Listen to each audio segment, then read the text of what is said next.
എൻ്റെ പേര് ലിസി. ഞാൻ കോഴിക്കോട് ജില്ലയിലെ കൂരാച്ചുണ്ട് ഇടവക്കാരിയായിരുന്നു. ഞാൻ പിന്നെ 2014 ഒരു സംരംഭകയായിട്ട് 4000 രൂപ മുതൽ മുടക്കിൽ സ്വന്തമായിട്ട് എന്തെങ്കിലും ചെയ്യണമെന്ന ആഗ്രഹത്താൽ ഒരു സംരംഭം തുടങ്ങി. സ്വന്തമായിട്ട് എന്തെങ്കിലും ഒരു ബിസിനസ് ചെയ്യണം എന്നുള്ള ആഗ്രഹത്താൽ ഞാനൊരു 4000 രൂപ മുതൽ മുടക്കി ഒരു മെഴുകുതിരി നിർമ്മാണം തുടങ്ങി. അത് നല്ല രീതിയിൽ മുമ്പോട്ട് പോയി.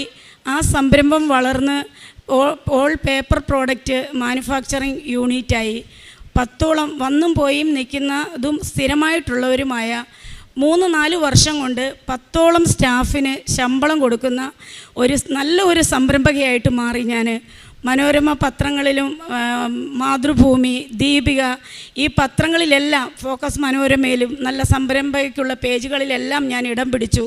ചില ചാനലുകളിലെല്ലാം ഇൻ്റർവ്യൂ കാര്യങ്ങളെല്ലാം വന്നു. അങ്ങനെ 4 വർഷം കൊണ്ട് 26 ലക്ഷം രൂപ ഫിക്സഡ് അസറ്റ് ഉള്ള ഒരു പ്രസ്ഥാനമായിട്ട് ഞാൻ ഈ ഒരു യൂണിറ്റിനെ വളർത്തിക്കൊണ്ടുവന്നു. ആ ഒരു സമയത്താണ് എനിക്ക് വർക്കിംഗ് ക്യാപിറ്റലിൻ്റെ ആ ഒരു കൂടുതലായിട്ട് വേണ്ടി വന്നു. ഞാൻ ചിന്തിച്ചു, ഒരു പാർട്ട്ണർഷിപ്പ് വേണം, എങ്കിലേ എനിക്ക് ഈ ഒരു സംരംഭം മുമ്പോട്ട് കൊണ്ടുപോകാൻ പറ്റുള്ളൂ. ആ ചിന്ത വന്നത് എൻ്റെ ജീവിതത്തിൻ്റെ തകർച്ചയുടെ ആരംഭമായിരുന്നു. അങ്ങനെ 1-2 പേര് കമ്പനി വന്ന് കണ്ടു. പാർട്ട്ണർഷിപ്പ്, ഫിക്സഡ് അസറ്റും എക്യുപ്മെൻറ്റ്സും ഒക്കെ കൂടി 26 ലക്ഷം രൂപ വിലയിട്ടു. 13 ലക്ഷം രൂപ 2 ഗഡുക്കളായി അവരെ എനിക്ക് തരാൻ തീരുമാനിച്ചു. ആദ്യത്തെ ടൈമിൽ 13 ലക്ഷം രൂപ തന്നു. 13 ലക്ഷം രൂപ തന്നില്ല, 6 ലക്ഷം രൂപ തന്നു. രണ്ടാമത് അതിൻ്റെ ബാലൻസ് എമൗണ്ട് തന്നപ്പോൾ ഞാൻ ആ പ്രോഡക്റ്റുമായിട്ട് 2 ആഴ്ച കൂടുമ്പം ശിവകാശിയിൽ നിന്നാണ് പർച്ചേസ് ചെയ്യുന്നത്. ഞാൻ ഒറ്റയ്ക്കാണ് പോകുന്നത്. അവിടെ പോയി 10 ടണ്ണ് വീതം പേപ്പർ, വാഴയില, പേപ്പർ പ്ലേറ്റ്, ഗ്ലാസ്, എല്ലാ ഐറ്റംസിൻ്റെ റോ മെറ്റീരിയൽസ് 10 ടണ്ണിൻ്റെ ഒരു വണ്ടിക്ക് കയറ്റിവിടും. ഈ യാത്രയിൽ എൻ്റെ കയ്യിൽ നിന്നും പണനഷ്ടമുണ്ടായി. അങ്ങനെ യാത്രയിൽ ഈ പണം നഷ്ടപ്പെട്ടു. എന്ത് ചെയ്യണമെന്നറിയാതെ ഞാൻ നിന്നു. പക്ഷേ ആ സമയത്ത് എന്തോ ഇത്ര പേര് തൊഴിലാളികൾ നിൽക്കുന്നു, എനിക്ക് ഇത്രയും കഷ്ടപ്പെട്ട് ഞാൻ വളർത്തിക്കൊണ്ട് വന്നൊരു സ്ഥാപനം, എൻ്റെ ഒരു ഓവർ കോൺഫിഡൻസ് എന്തോ ആകാം, നഷ്ടപ്പെട്ട പൈസ ഇവിടെ ഒരു ദിവസം ഞാൻ അവിടെ വെയിറ്റ് ചെയ്ത് എന്ത് ചെയ്യണമെന്നറിയാതെ സമാനമായ തുക എൻ്റെ ഫ്രണ്ട്സിൻ്റെയും മറ്റുള്ളവരുടെ കയ്യിൽ നിന്നല്ല ഞാൻ കളക്ട് ചെയ്ത് അവിടുന്ന് ലോഡ് എടുത്തു പോന്നു. പക്ഷേ ഈ പാർട്ട്ണർഷിപ്പ് വന്നവരോട് എനിക്കിത് തുറന്നു പറയാൻ പറ്റിയില്ല. കാരണം പറയണ്ട എന്ന് വിചാരിച്ചു. പറഞ്ഞാൽ ഇത് ഏത് രീതിയിൽ എടുക്കും, എൻ്റെ മകനോട് മാത്രം ഞാൻ പറഞ്ഞു. അങ്ങനെ ഇവർ ഏത് രീതിയിൽ എടുക്കും എന്ന് എനിക്കറിയില്ല. ഇങ്ങനെ എൻ്റേതായ ബുദ്ധി കൊണ്ട് ഞാൻ ഒരു അതിബുദ്ധി എന്നേ എനിക്കത് പറയാൻ പറ്റുള്ളൂ. അവിടുന്ന് മേടിച്ച് ഇവിടെ കൊടുത്ത്, ഇവിടുന്ന് മേടിച്ച് അവിടെ കൊടുത്ത്, എങ്ങനെയൊക്കെയോ കാര്യങ്ങൾ കൈവിട്ടു പോയി. ആദ്യത്തെ 1 മാസം ഇവർക്ക് ലാഭം കൊടുത്തു, 2ാമത്തെ മാസം പകുതി ലാഭം കൊടുത്തു, 3ാമത്തെ മാസം ആയപ്പോഴത്തേക്കും എനിക്കൊന്നും കൊടുക്കാൻ വയ്യാതെ വന്നു. 6 മാസത്തോളം അവർ വെയിറ്റ് ചെയ്തു. അതിനുശേഷം അവർ വന്നു, കമ്പനി വന്നു, ഇത് സാധിക്കില്ല, സ്റ്റാഫുകളെല്ലാം ജോലി ചെയ്യുന്നുണ്ട്, ഇനി ഈ സ്ഥാപനം ഇങ്ങനെ മുന്നോട്ട് പോകാൻ പറ്റില്ല, അതുകൊണ്ട് നിങ്ങളിവിടെ നിന്ന് ഇറങ്ങിത്തരണം എന്നെന്നോട് പറഞ്ഞു. അപ്പം ഞാൻ കാലുപിടിച്ച് പറഞ്ഞു, നിങ്ങളോട് തുറന്ന് പറയാത്തത് എൻ്റെ തെറ്റാണ്, മാനേജ് ചെയ്യാമെന്ന് ഞാൻ വിചാരിച്ചു. അപ്പോൾ പറഞ്ഞു, അത് സാധിക്കില്ല, ഈ സ്ഥാപനത്തിൽ നിന്ന് നിങ്ങൾ ഇറങ്ങിത്തരണം, ഈ സ്ഥാപനം ഞങ്ങൾക്ക് ഞങ്ങൾ മുടക്കിയ മുതൽ ഞങ്ങൾക്ക് കിട്ടണമെങ്കിൽ ഈ സ്ഥാപനം നിങ്ങൾ എഴുതി തരണമെന്ന് പറഞ്ഞു. അങ്ങനെ എൻ്റെ കയ്യിൽ നിന്ന് താക്കോല് വാങ്ങി സ്റ്റാഫൊക്കെ നോക്കി നിൽക്കുവാണ്. ഞാനൊരു കുറ്റവാളിയെപ്പോലെ ഞാൻ അവിടെ നിൽക്കുവാണ്. കാല് പിടിച്ച് പറഞ്ഞു, എനിക്ക് ഇനിയും ജീവിതം ഉണ്ടെങ്കിൽ, എന്നെ വിശ്വാസം ഉണ്ടെങ്കിൽ, എൻ്റെ അധ്വാനം, എൻ്റെ എഫർട്ട് കൊണ്ട് നഷ്ടപ്പെടുത്തിയ 13 ലക്ഷത്തിൻ്റെ ഇരട്ടി നിങ്ങൾക്ക് ലാഭമുണ്ടാക്കി തരാൻ പറ്റും. ഒരവസരം എനിക്ക് തരണം. ആ കൂടെ ഒരു പ്രാർത്ഥനയിൽ രൂപയിൽ നടക്കുന്ന ഒരാളും ഉണ്ടായിരുന്നു. അദ്ദേഹമാണ് ഏറ്റവും കൂടുതൽ മുൻകൈ എടുത്ത് തന്നെ ഇറക്കി വിടാൻ. ഞാൻ കണ്ണുനീരോടുകൂടി ഞാൻ അവിടുന്ന് പുറത്തിറങ്ങി. എൻ്റെ ആധാർ കാർഡ്, പാൻ കാർഡ് എല്ലാം കമ്പനിയിലാണ്, ബാങ്ക് പാസ്ബുക്ക് ഒന്നും എടുക്കാൻ ഇവർ സമ്മതിച്ചില്ല. പുറത്തിറങ്ങിയപ്പോൾ എന്നോട് പറഞ്ഞു, നിങ്ങളുടെ പാസ്പോർട്ട് വേണം. ഞാൻ 2008 ഫ്രാൻസിൽ ജോലി ചെയ്തതാണ്. അപ്പോൾ എനിക്ക് ആമവാദം വന്നു. അവിടുത്തെ ക്ലൈമറ്റുമായിട്ട് എനിക്ക് ജോലി ചെയ്യാൻ പറ്റാതെ വന്നിട്ടാണ് ഇവിടെ. അന്ന് ഹസ്ബൻഡിനൊരു ആക്സിഡൻറ്റ് വന്നിട്ട് എല്ലാം പോയി, സമ്പാദ്യമെല്ലാം പോയിരുന്നു. അങ്ങനെയാണ് ഈ 4000 രൂപ തുടങ്ങിയത് ഈ പ്രസ്ഥാനം. അങ്ങനെ ഞാൻ ഇറങ്ങിയപ്പോൾ ഇവർ പറഞ്ഞു, പാസ്പോർട്ട് കൊണ്ട് തരണം, ഇല്ലെങ്കിൽ നീ ഇവിടുന്ന് മുങ്ങും. അപ്പം എനിക്ക് ബുദ്ധി പോയില്ല. പാസ്പോർട്ട് കൊടുത്താൽ ഞാൻ ഈ കടം എങ്ങനെ വീട്ടും? പക്ഷേ ആ സമയം ചിന്തിക്കാനുള്ള ഒരു മനസ്സെനിക്ക് വന്നില്ല. ഞാൻ വീട്ടിൽ പോയി പാസ്പോർട്ട് എടുത്ത് കൊണ്ടുവന്ന് അതും കൂടി ഇവർക്ക് കൊടുത്തു. അതിനുശേഷം ഞാൻ വെറും കൈയോട് കൂടി ആ സ്ഥാപനത്തെ തിരിഞ്ഞു നോക്കി. എൻ്റെ സ്റ്റാഫ് എല്ലാവരും പുറത്തിറങ്ങി എന്നെ ഇങ്ങനെ നോക്കി നിൽക്കുന്നു. അവർക്ക് ആർക്കും ശബ്ദിക്കാൻ വയ്യ. അവർ പക്ഷം പറയാൻ വന്നവരോട് നിങ്ങൾ തരുമോ ഈ പൈസ? മുതലും അവരുടെ ലാഭവും എല്ലാം കൂടെ കൂട്ടി 21 ലക്ഷം രൂപ കണക്കെഴുതി വെച്ചിട്ടുണ്ട്. അപ്പോൾ അവരും അവിടെ നിശബ്ദമായി. ഞാൻ അങ്ങനെ എൻ്റെ വീട്ടിൽ വന്നു. വീട്ടിൽ വന്നു കഴിഞ്ഞപ്പോൾ ബാധ്യതയുള്ളവരൊക്കെ വീട്ടിലേക്ക് വരാൻ തുടങ്ങി. 1 മാസം ഞാൻ വീട്ടിൽ താമസിച്ചു. ഹസ്ബൻഡും അമ്മായിയമ്മയും പ്രശ്നങ്ങൾ തുടങ്ങി. വീട്ടിൽ പൈസ അവരെ ഒരിക്കലും കുറ്റം പറയാൻ പറ്റില്ല. അവരുടെയും സ്വസ്ഥത നഷ്ടപ്പെട്ടു.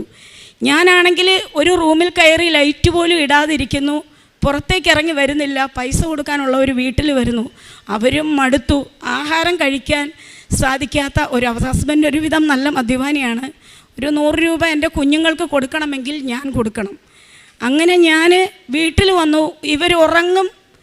അമ്മ കുറച്ച് റഫായിട്ടാണ് പെരുമാറുന്നത്. ആഹാരം കഴിക്കാൻ നേരം ആകുമ്പോൾ എവിടുന്നെങ്കിലും വരും. ഒരു ദിവസം ആഹാരം കഴിക്കാൻ ഞാൻ ചെന്നപ്പം ഇങ്ങനെ പറഞ്ഞപ്പം ഞാൻ കാത്തിരിക്കും ഉറങ്ങാൻ വേണ്ടി. അന്നുവരെ ആ കുടുംബത്തെ സംരക്ഷിച്ചതാണ് ഞാൻ. ഒരുപക്ഷെ ക്ഷമിക്കണം, എനിക്ക് ഇത് പറഞ്ഞാലേ എൻ്റെ ഇനി പിന്നെ ഇത് പൂർത്തിയാകുള്ളൂ, ഈ സാക്ഷ്യം പൂർത്തിയാകും. അതുകൊണ്ടാണ് ഞാനിത് പറയുന്നത്. എല്ലാവരും കേൾക്കുമല്ലോ, അതുകൊണ്ടാണ് അത് പറയുന്നത്. അപ്പം ഞാൻ ഉറങ്ങാൻ പാത്രത്തിൻ്റെ ഒച്ച കേൾപ്പിക്കാതെ ചോറെടുത്ത് അടുക്കള വശത്തു കൂടി മുറ്റത്ത് പോയി ഇരുന്ന് കഴിച്ച് ശബ്ദം കേൾക്കാതെ കഴുകി വെച്ചിട്ട് ഞാൻ പോയി കിടക്കും. ഇങ്ങനെയായി കഴിഞ്ഞു. സഹി കേട്ട് അമ്മ പറഞ്ഞു ഇവിടുന്ന് ഇറങ്ങിയേ മതിയാവൂ. ഒരു ദിവസം രാത്രി 12 മണിയായി. സന്ധ്യയ്ക്ക് 7:30 തുടങ്ങിയ വഴക്കാണ്. ഒരു 12:30 ആയപ്പം അമ്മ 2 ബാഗിൽ ഡ്രസ്സ് എടുത്തു. നീ ഇവിടുന്ന് ഇറങ്ങിയില്ലെങ്കിൽ ഞാൻ ഇറങ്ങും. ഞാൻ പറഞ്ഞു നേരം വെളുക്കുന്നവരെ ഞാൻ കിടന്നോട്ടെ, രാവിലെ ഞാൻ സമാധാനം ഉണ്ടാക്കാം. പറ്റില്ല, ഇപ്പോൾ ഇറങ്ങണം.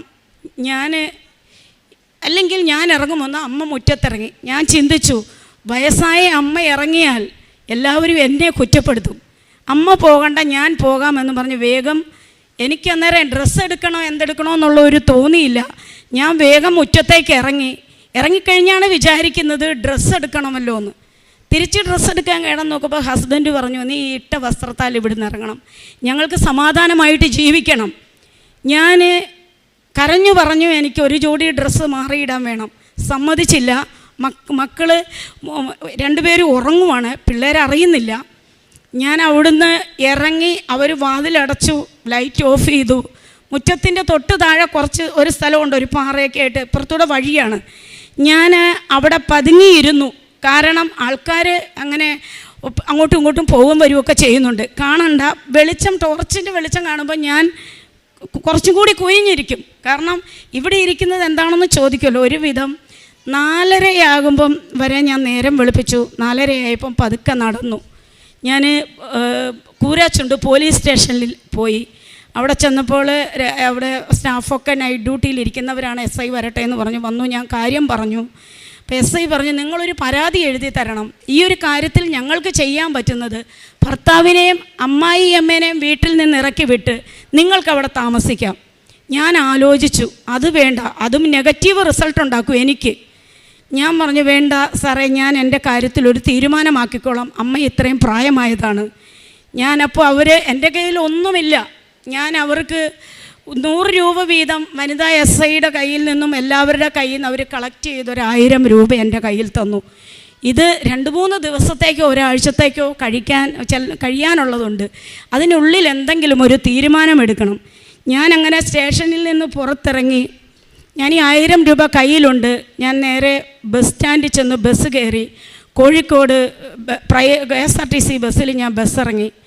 അവിടെ ഇരുന്നു. ഞാൻ എന്ത് ചെയ്യണമെന്ന് എനിക്കറിയില്ല. പരിചയമുള്ളവരെന്നെ കാണും, അത് കാണാനും പാടില്ല. ഞാൻ വേഗം അവിടെ ഒരു ചർച്ച് ഏതാ ഉള്ളൂ എന്ന് അവരോട് അന്വേഷിച്ചു. അപ്പോൾ അമലാപുരി ചർച്ച്. ഞാൻ അവിടെ ചെന്നു. അവിടെ ചെന്നപ്പോൾ നിത്യാരാധന ചാപ്പലിൽ കയറിയിരുന്നു. അവിടെ കയറിയിരുന്നത് പ്രാർത്ഥിക്കാൻ വേണ്ടിയല്ല, എനിക്കാരും കാണരുത് എന്നെ, അതിനു വേണ്ടിയിട്ടാണ് ഞാൻ അവിടെ കയറിയിരിക്കുന്നത്. അങ്ങനെ അന്ന് നിത്യാരാധന ചാപ്പലിൽ വൈകുന്നേരം വരെ ഇരുന്നു. വൈകുന്നേരം ആയാൽ അവിടെ ഇരുത്തില്ലല്ലോ. 9 മണിക്ക് അടയ്ക്കും. 9 മണിയാകാൻ നിന്നാൽ എനിക്ക് ഇരുട്ടത്ത് വഴിയറിയില്ല, നടന്നു പോകാൻ. കോഴിക്കോട് ടൗണാണ്. ബസ് സ്റ്റാൻഡിലേക്ക് ഒരു ഓട്ടോ പിടിച്ച് പോകാൻ എൻ്റെ കയ്യിൽ പൈസ ഇല്ല. ഈ തന്ന 1000 രൂപ സൂക്ഷിച്ച് ചിലവാക്കിയില്ലെങ്കിൽ എനിക്ക് എത്ര ദിവസം ഇങ്ങനെ ജീവിക്കണം എന്നറിയില്ല. ആത്മഹത്യ ചെയ്യാനാണ് തീരുമാനം. ഏത് രീതിയിൽ മരിക്കാൻ നോക്കിയിട്ട് മരിച്ചില്ലെങ്കിൽ അതും പ്രശ്നം. അതുകൊണ്ട് പെട്ടെന്ന് മരിക്കുന്ന ഒരു വഴി തിരഞ്ഞെടുക്കാൻ വേണ്ടി രാവിലെ ഞാൻ നിത്യാരാധന ചാപ്പലിൽ പോയിരിക്കും. പ്രാർത്ഥിക്കുന്നൊന്നുമില്ല, കുറേ ആൾക്കാർ വന്നു പോകും, കുറച്ച് ഉറങ്ങും. വൈകുന്നേരം ഒരു ദിവസം KSRTC ബസ് സ്റ്റാൻഡിൽ വെയിറ്റിംഗ് റൂമിലിരിക്കും. അതിൻ്റെ പിന്നെ വേറൊരു ദിവസം റെയിൽവേ സ്റ്റേഷനിലേക്ക് നടക്കും, അവിടുത്തെ വെയിറ്റിംഗ് റൂമിലിരിക്കും. 3-ാം ദിവസം ഇട്ട ഡ്രസ്സ്, നമ്മൾ സ്ത്രീകൾക്കറിയാം ഒരു ദിവസം ഡ്രസ്സ് മാറിയില്ലെങ്കിൽ നമ്മുടെ ഒരു അവസ്ഥ. പക്ഷെ ഞാൻ അതിനെക്കുറിച്ചൊരു ബോധവതിയല്ല. ഞാൻ വിചാരിച്ചു മാവേലി എക്സ്പ്രസ് വരും, അതിനു മുമ്പിൽ ചാടിയാൽ വേദന അറിയാതെ ഒരു സെക്കൻഡ് കൊണ്ട് തീരും. ഞാനപ്പോൾ ഒരു പേപ്പറും പേനയും മേടിച്ചു. എൻ്റെ മകന് കത്തെഴുതി, സർക്കാരിന് കത്തെഴുതി, എൻ്റെ സ്ഥാപനം പിടിച്ചു വെച്ചവർക്ക് കത്തെഴുതി. എൻ്റെ മക്കൾക്ക് ഈ ബാധ്യത വരാത്ത രീതിയിൽ എന്തെങ്കിലും ചെയ്യണം. ഇൻഷുറൻസൊക്കെ ഉണ്ട് കമ്പനിക്ക്. ഞാൻ അങ്ങനെ കത്തെഴുതി. ഞാൻ വൈകുന്നേരം മാവേലി എക്സ്പ്രസ് വരുമ്പം ചാടാൻ കണക്കാക്കി നിൽക്കും. ആലപ്പുഴ റൂട്ടിന് പോകുന്ന ട്രെയിനാണ്. ഞാൻ ഇരുട്ടത്ത് മാറി ഒരു ബെഞ്ചിലിരുന്നു. കണ്ണുനീരോട് കൂടി എൻ്റെ മക്കളെ മനസ്സിൽ വിചാരിക്കുന്ന, എനിക്ക് കരയുന്നില്ല, ശരിക്കും ചിരിച്ചുകൊണ്ടാണ് ഞാൻ ഈ സാക്ഷ്യം പറയുന്നതാണ്. ഇന്നിവിടെ ഞാൻ നിൽക്കാൻ അനുഭവം ഉണ്ടായത് എല്ലാം നഷ്ടപ്പെട്ടതുകൊണ്ടാണ്. ഞാൻ അങ്ങനെ അവിടെ ഇരുന്നു. ഒരു 7:45 ആയപ്പോൾ ഒരു ചേച്ചി വന്നു. അന്ന് കൃപാസനം എന്ന് പറയുന്നത് അത്ര പ്രശസ്തിയില്ല. ഈ ഒരു ചേച്ചി വന്നൊരു പത്രവും കൊണ്ട് വന്നു. എന്നോട് പറഞ്ഞു, മോളെ ഈ കരഞ്ഞുകൊണ്ടിരിക്കുമല്ലേ, ഈ പത്രം വായിക്കുന്നത്. ഞാൻ ദേഷ്യപ്പെട്ടു. ഈ പത്രം വായിക്കാനുള്ള മാനസികാവസ്ഥയല്ല എനിക്ക്, നിങ്ങൾ നിങ്ങളുടെ വഴിക്ക് പോകുന്നു ഞാൻ പറഞ്ഞു. ഞാൻ അവിടെ ഇരുന്നു. 9 മണി കഴിഞ്ഞു. ട്രെയിൻ വരുന്ന സമയം ഏകദേശം ആയി വരുന്നു. ഞാൻ തയ്യാറെടുക്കുവാണ്. ആദ്യത്തെ അനൗൺസ് കേട്ടു. ഈ ചേച്ചി എൻ്റെ തൊട്ട് സൈഡിൽ നിൽക്കുവാണ്. ചേച്ചി തൊട്ടപ്പുറത്തെ കസേരയിൽ ഈ പത്രം വെച്ചു. മോളെ, ഞാൻ പോയിട്ട് എനിക്ക് സമാധാനമില്ല. ഈ പത്രം ഞാനിവിടെ വെച്ചിട്ട് പോവുകയാണ്. ഈ പത്രം മോൾക്കൊരു ഉത്തരം തരും. മോൾ കരയുമല്ലേ, മനസ്സുണ്ടെങ്കിൽ ഇതെടുത്ത് വായിക്കൂ. ഞാൻ നോക്കിയില്ല, അവരെ നോക്കിയില്ല. എൻ്റെ ലക്ഷ്യം മുഴുവൻ റെയിൽവേ പാളത്തിലാണ്. വരുമ്പോൾ ചാടണം. ഉന്നം തെറ്റിപ്പോയാൽ പിന്നെ എല്ലാവരും കൂടി എന്നെ തല്ലിക്കൊല്ലും, പൈസ കൊടുക്കാനുള്ളവരൊക്കെ. ഞാനപ്പോൾ എന്ത് ചെയ്തു, ഒരു 2 മിനിറ്റ് കഴിഞ്ഞപ്പോൾ എൻ്റെ ശ്രദ്ധ ഈ പത്രത്തിലേക്ക് വന്നു. വെറുതെ ഞാൻ ഈ പത്രം കയ്യിലെടുത്തു. ആദ്യം നോക്കുമ്പോൾ സാക്ഷ്യങ്ങൾ, ക്യാൻസർ സുഖപ്പെട്ടു, കടബാധ്യത മാറി, പല കാര്യങ്ങൾ. 1 പേജ് വായിച്ചു, 2 പേജ് വായിച്ചു. ട്രെയിൻ വന്നു നിന്നു. ചാടാൻ പറ്റിയില്ല. ട്രെയിൻ അവിടെ വന്നു നിന്നു. ഞാൻ അപ്പോഴാണ് വിചാരിച്ചത് എൻ്റെ ഉദ്ദേശം ഇവിടെ നഷ്ടപ്പെട്ടു. അപ്പോൾ ഞാൻ എന്ത് ചെയ്തു എന്ന് ചോദിച്ചാൽ, എനിക്ക് ഈ പത്രത്തിൻ്റെ ലാസ്റ്റ് പേജ് നോക്കി, ഇതെവിടെയാണ്. അപ്പോൾ കൃപാസനം. അപ്പോൾ ഞാൻ ഒത്തിരി ബൈബിൾ വായിക്കുന്ന, അപ്പോൾ പുറപ്പാടിൻ്റെ പുസ്തകത്തിൽ ഒത്തിരി കൃപാസനം. അപ്പോൾ എൻ്റെ മനസ്സിലേക്ക് അത് വന്നു. ഈ കൃപാസനം എന്ന് ഞാൻ എവിടെയൊക്കെ കേട്ടിട്ടുണ്ട്. അപ്പോൾ അഡ്രസ്സ് നോക്കുമ്പോൾ കലവൂരൊന്നും എനിക്കറിയില്ല. ആ സമയം ഈ 1000 രൂപ കയ്യിലുള്ളതിൽ നിന്ന് എൻ്റെ ഇളയ കൊച്ചിന് പനി വന്നപ്പോൾ ഞാൻ എന്ത് ചെയ്തു, KSRTC ബസ്സിന് 100 രൂപ കയ്യിൽ വെച്ചിട്ട് ബാക്കി കൊടുത്തു വിട്ടു. മകന് ഹോസ്പിറ്റലിൽ കൊണ്ടുപോകാൻ. അങ്ങനെ 100 രൂപ എൻ്റെ കയ്യിലുള്ളൂ. 20 രൂപ ഒരു വെള്ളവും ഒരു പഴം പൊരിയും വാങ്ങി ഞാൻ ടിക്കറ്റ് എടുക്കാതെ ഈ ട്രെയിനിൽ കയറി. ഇതെങ്ങോട്ട്, ആലപ്പുഴ വഴിക്ക്. ഞാൻ ഈ നമ്പറിൽ വിളിച്ചിട്ട് ഇവിടെ ഫോൺ എടുക്കുന്നില്ല, കാരണം അത്ര രാത്രിയായല്ലോ. ഞാൻ ആലപ്പുഴ ഇറങ്ങി റെയിൽവേ സ്റ്റേഷനിൽ ഞാനവിടെ ഇരുന്നു. രാവിലെ ആയപ്പം ഫോൺ എടുക്കുന്നില്ല. 8:30 മണി കഴിഞ്ഞപ്പോൾ ഫോൺ എടുത്തു. ഞാൻ അവിടെ നിന്ന് അഡ്രസ്സൊക്കെ പറഞ്ഞു തന്നു, എവിടെ ഇറങ്ങണമെന്ന് പറഞ്ഞു തന്നു. കയ്യിൽ 80 രൂപയേ ഉള്ളൂ. ഞാൻ ഇവിടെ വന്നിറങ്ങുമ്പോൾ ഒരു ബ്രദർ ഫ്രണ്ടിൽ ഇരിപ്പുണ്ട്, ഒരു ചെയർ. അന്നൊരു ചെയറിട്ട് കുറച്ച് ഉടമ്പടി പത്രിക പച്ച വെച്ചിട്ട് അവിടെ ഇരിപ്പുണ്ട്.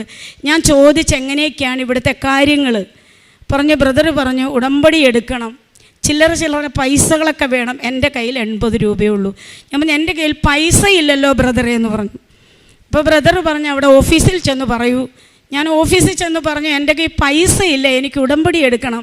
അപ്പോൾ അവിടുന്ന് ഒരു ബ്രദർ എഴുന്നേറ്റ് വന്നു, ഇവിടെ ഓഫീസിൽ വന്നു പറഞ്ഞു ഈ കൊച്ചിന് ഉടമ്പടി എടുക്കണം, പൈസ വാങ്ങണ്ട എന്ന് പറഞ്ഞു. ഞാൻ ഈ ഉടമ്പടി എടുത്തു. ഉടമ്പടി എടുത്തു, കൗൺസിലിംഗ് ഉണ്ട്, അവിടെ പോയിരുന്നു. ഈ കാര്യങ്ങളെല്ലാം കേട്ടു. നിയോഗം എഴുതണമെന്ന് പറഞ്ഞു. 6 നിയോഗങ്ങൾ എഴുതാൻ ഞാൻ എന്തെഴുതണം? ചീപ്പ് വേണം, സോപ്പ് വേണം, മാറി കൊടുക്കാൻ ഡ്രസ്സ്, തോർത്ത്. എൻ്റെ ഏറ്റവും വലിയ നിയോഗങ്ങൾ അതാണ്. ഞാൻ ഇത് എഴുതണോ? തല ചായ്ക്കാൻ ഇടം വേണം. എന്ത് നിയോഗം എഴുതണം? ഞാൻ എഴുതിയില്ല. സോപ്പും ചീപ്പും വേണമെന്ന് എഴുതാൻ പറ്റുമോ? ഞാൻ എഴുതാതെ സിസ്റ്ററിൻ്റെ അടുത്ത് ചെന്നു. സിസ്റ്റർ പറഞ്ഞു, ഇത് പൂർത്തീകരിച്ചാൽ മാത്രമേ ഈ ഉടമ്പടി പൂർത്തിയാക്കാൻ പറ്റുള്ളൂ, നിയോഗം എഴുതി വരണം എന്ന് പറഞ്ഞു. ഞാൻ രണ്ടാമത് പോയി നിയോഗം എഴുതുമ്പോൾ ഈ അവസ്ഥയിലും ഉള്ളിലൊരു ചിരി വന്നു. കാരണം അതിനു മുമ്പ് എൻ്റെ മൂത്ത മകൻ ഏവിയേഷൻ പഠിച്ചതാണ് ചെന്നൈയിൽ. അന്ന് എനിക്ക് പഠിപ്പിക്കാൻ വകയുണ്ടായിരുന്നു. അതിലവന് വിദേശത്തേക്ക് പോകാൻ പറ്റിയില്ല. അതിനൊരുപാട് കടമ്പകൾ കടക്കണം. അപ്പോൾ അവൻ പറഞ്ഞിരുന്നു, മമ്മി എനിക്ക് ആയുർവേദ നഴ്സിംഗ് പഠിച്ചാൽ ചിലപ്പം പെട്ടെന്ന് പോകാം നമ്മുടെ ഈ അവസ്ഥയിൽ. അപ്പോൾ 2-3 ദിവസം മുമ്പ് എൻ്റെ ഈ മകനെ ഞാൻ ചേർത്തല KVMൻ്റെ അവിടെ ആയുർവേദ നഴ്സിംഗ് പഠിപ്പിക്കാൻ കൊണ്ടുവിട്ടിട്ട് തിരിച്ച് ചെല്ലുമ്പോഴാണ് വീട്ടിൽ കയറ്റാത്തത്. അപ്പോൾ എൻ്റെ മകൻ ഇവിടെ ഉണ്ട്. അപ്പോൾ എൻ്റെ മകനെ ദൈവം ഇവിടെ എത്തിച്ചു, എനിക്കൊരു സംരക്ഷണം തരാൻ. ഞാനതാണ് വിശ്വസിക്കുന്നത്. ഞാനിപ്പോൾ ഇവിടെ വന്നു നിയോഗം എഴുതുമ്പോൾ എൻ്റെ മകൻ്റെ ഏറ്റവും വലിയ ആഗ്രഹമാണ് വിദേശത്ത് പോകണമെന്ന്. എനിക്കത് ചിന്തിക്കാൻ അർഹതയില്ലെങ്കിലും എഴുതണമല്ലോ 6 എണ്ണം. ഞാനിത് സാധിക്കുമെന്ന് കരുതിയല്ല ഞാൻ എഴുതിയത്. ആദ്യം എഴുതി എൻ്റെ മകൻ്റെ വിദ്യാഭ്യാസം പൂർത്തിയാക്കണം, കൊണ്ട് ചേർത്തതേ ഉള്ളൂ. ഹോസ്റ്റൽ ഫീസ് 5000 വേണം, ഫീസ് 1,80,000 രൂപ വേണം, അവൻ്റെ മറ്റ് ആവശ്യങ്ങൾ വേണം, ഇളയ കൊച്ചിന് പഠനം വേണം. എൻ്റെ അമ്മ മരിച്ചിട്ട് വർഷങ്ങളായതാണ്. ഫാദർ വേറെ വിവാഹം കഴിച്ചു, സ്വത്തൊക്കെ അവർക്ക് കൊടുത്തു. എനിക്ക് സഹോദരനും ആരുമില്ല. അപ്പം ഞാൻ വേണം, ഒരു 100 രൂപ വേണം ഈ കുഞ്ഞുങ്ങൾക്ക് കൊടുക്കാൻ വേണ്ടിയിട്ട്. അപ്പം ഞാൻ ഈ ഉടമ്പടിയിൽ ആദ്യത്തെ നിയോഗം അതല്ല, എന്നോട് ഈ ദ്രോഹം ചെയ്തവരോടല്ല, ക്ലാസ്സുകൾ കേട്ടപ്പോൾ ക്ഷമിച്ച് പ്രാർത്ഥിക്കണം എന്ന് പറഞ്ഞു. ക്ഷമിക്കാനൊരു കൃപ എനിക്ക് തരണമേ. എന്നോട് ദ്രോഹം ചെയ്തവരോടും എന്നെ ദ്രോഹിച്ചവരോടും മാപ്പ് ചോദിക്കാൻ ഒരുപോലെ അതെനിക്ക് സാധിക്കണമെന്ന് ആദ്യത്തെ നിയമം എഴുതി. രണ്ടാമത് എൻ്റെ മകന് വിദേശത്ത് പോകണം, അവൻ്റെ ഈ കോഴ്സ് പൂർത്തിയാക്കണം. ഈ 80 രൂപ തുച്ഛമായ പൈസയും വെച്ച് കിടക്കാൻ ഇടമില്ലാത്ത ഞാൻ എന്ത് നിയോഗം എഴുതും? മൂന്നാമത് എഴുതി ഇറക്കി വിട്ട അമ്മായിയമ്മയും ഭർത്താവും 10 ദിവസമെങ്കിലും ക്ഷമിച്ച് അങ്ങോട്ട് ക്ഷമ പറഞ്ഞ് എൻ്റെ അടുത്ത് വന്ന് താമസിക്കാനുള്ള അവസരം ദൈവം ഉണ്ടാക്കി തരണം. അടുത്ത നിയോഗം എഴുതി എൻ്റെ മകൻ, ഈ ഇളയ മകൻ സ്കൂളിൽ പോകാൻ മടിയാണ്. എല്ലാ ദിവസവും രാവിലെ പറയും, അവൻ എക്സ്ട്രാ ആക്ടിവിറ്റീസ്, ഫുട്ബോൾ, അതൊക്കെ. മമ്മി ഇന്നും കൂടെ ഞാൻ പോവുള്ളൂ, നാളെ എന്നോട് പറയരുത്. ഇങ്ങനെ പറയുന്ന ഒരു കൊച്ചിനെ അവിടെ ഉപേക്ഷിച്ചിട്ടാണ് ഞാൻ വന്നിരിക്കുന്നത്. ഈ മകനെ അമ്മ നടത്തണം. അവനെ മലയാളത്തിന് പോലും ജയിക്കില്ല. SSLCക്ക് എങ്ങനെയെങ്കിലും അവൻ കരകയറണം. ഞാനോ ഇങ്ങനെയായി. അതുങ്ങൾ സ്വന്തം കാലിൽ നിന്നാലേ മുമ്പോട്ട് ജീവിതമുള്ളൂ. അങ്ങനെ നിയോഗങ്ങളെല്ലാം പൂർത്തീകരിച്ചു. ഞാൻ കൊണ്ട് സിസ്റ്ററിൻ്റെ അടുത്തുകൊണ്ട് കൊടുത്തു, പ്രാർത്ഥിച്ചു, തിരിച്ചു വന്നു. നല്ല പനി തുടങ്ങി, വിറയ്ക്കുന്നുണ്ട്. ഒരു പുതപ്പ് കിട്ടിയാൽ കൊള്ളാമെന്നൊക്കെ ഉണ്ട്. ഞാൻ ആ സമയത്ത് ഉടമ്പടി പൂർത്തീകരിച്ച് പോകാൻ ഇടമില്ലല്ലോ. എന്ത് ചെയ്യുമെന്ന് ആലോചിച്ച് അവിടെ ഒരു സിമെൻറ്റിൻ്റെ ഒരു സംഭവം കെട്ടിയിട്ടിട്ടുണ്ട്, അവിടെ കയറിയിരുന്നു. എന്താ ചെയ്യുക? ഇന്നോ നന്ദി ഉറങ്ങിയേ പറ്റൂ, പനിയുണ്ട്, ഗുളികയില്ല, ഒന്നുമില്ല. മാതാവിനോട് നോക്കി പറഞ്ഞു, എന്തായാലും ഞാൻ ഉടമ്പടി എടുത്തു, കേൾക്കാൻ പറ്റാത്ത നിയോഗങ്ങളും എഴുതിയിട്ടുണ്ട്, ഇതൊന്നും വേണ്ട എനിക്ക്. തൽക്കാലം ഇന്ന് എനിക്ക് തല ചായ്ക്കാൻ ഒരിടം തരണം മാതാവേ എന്നും പറഞ്ഞ് കണ്ണുനീരൊഴുക്കി.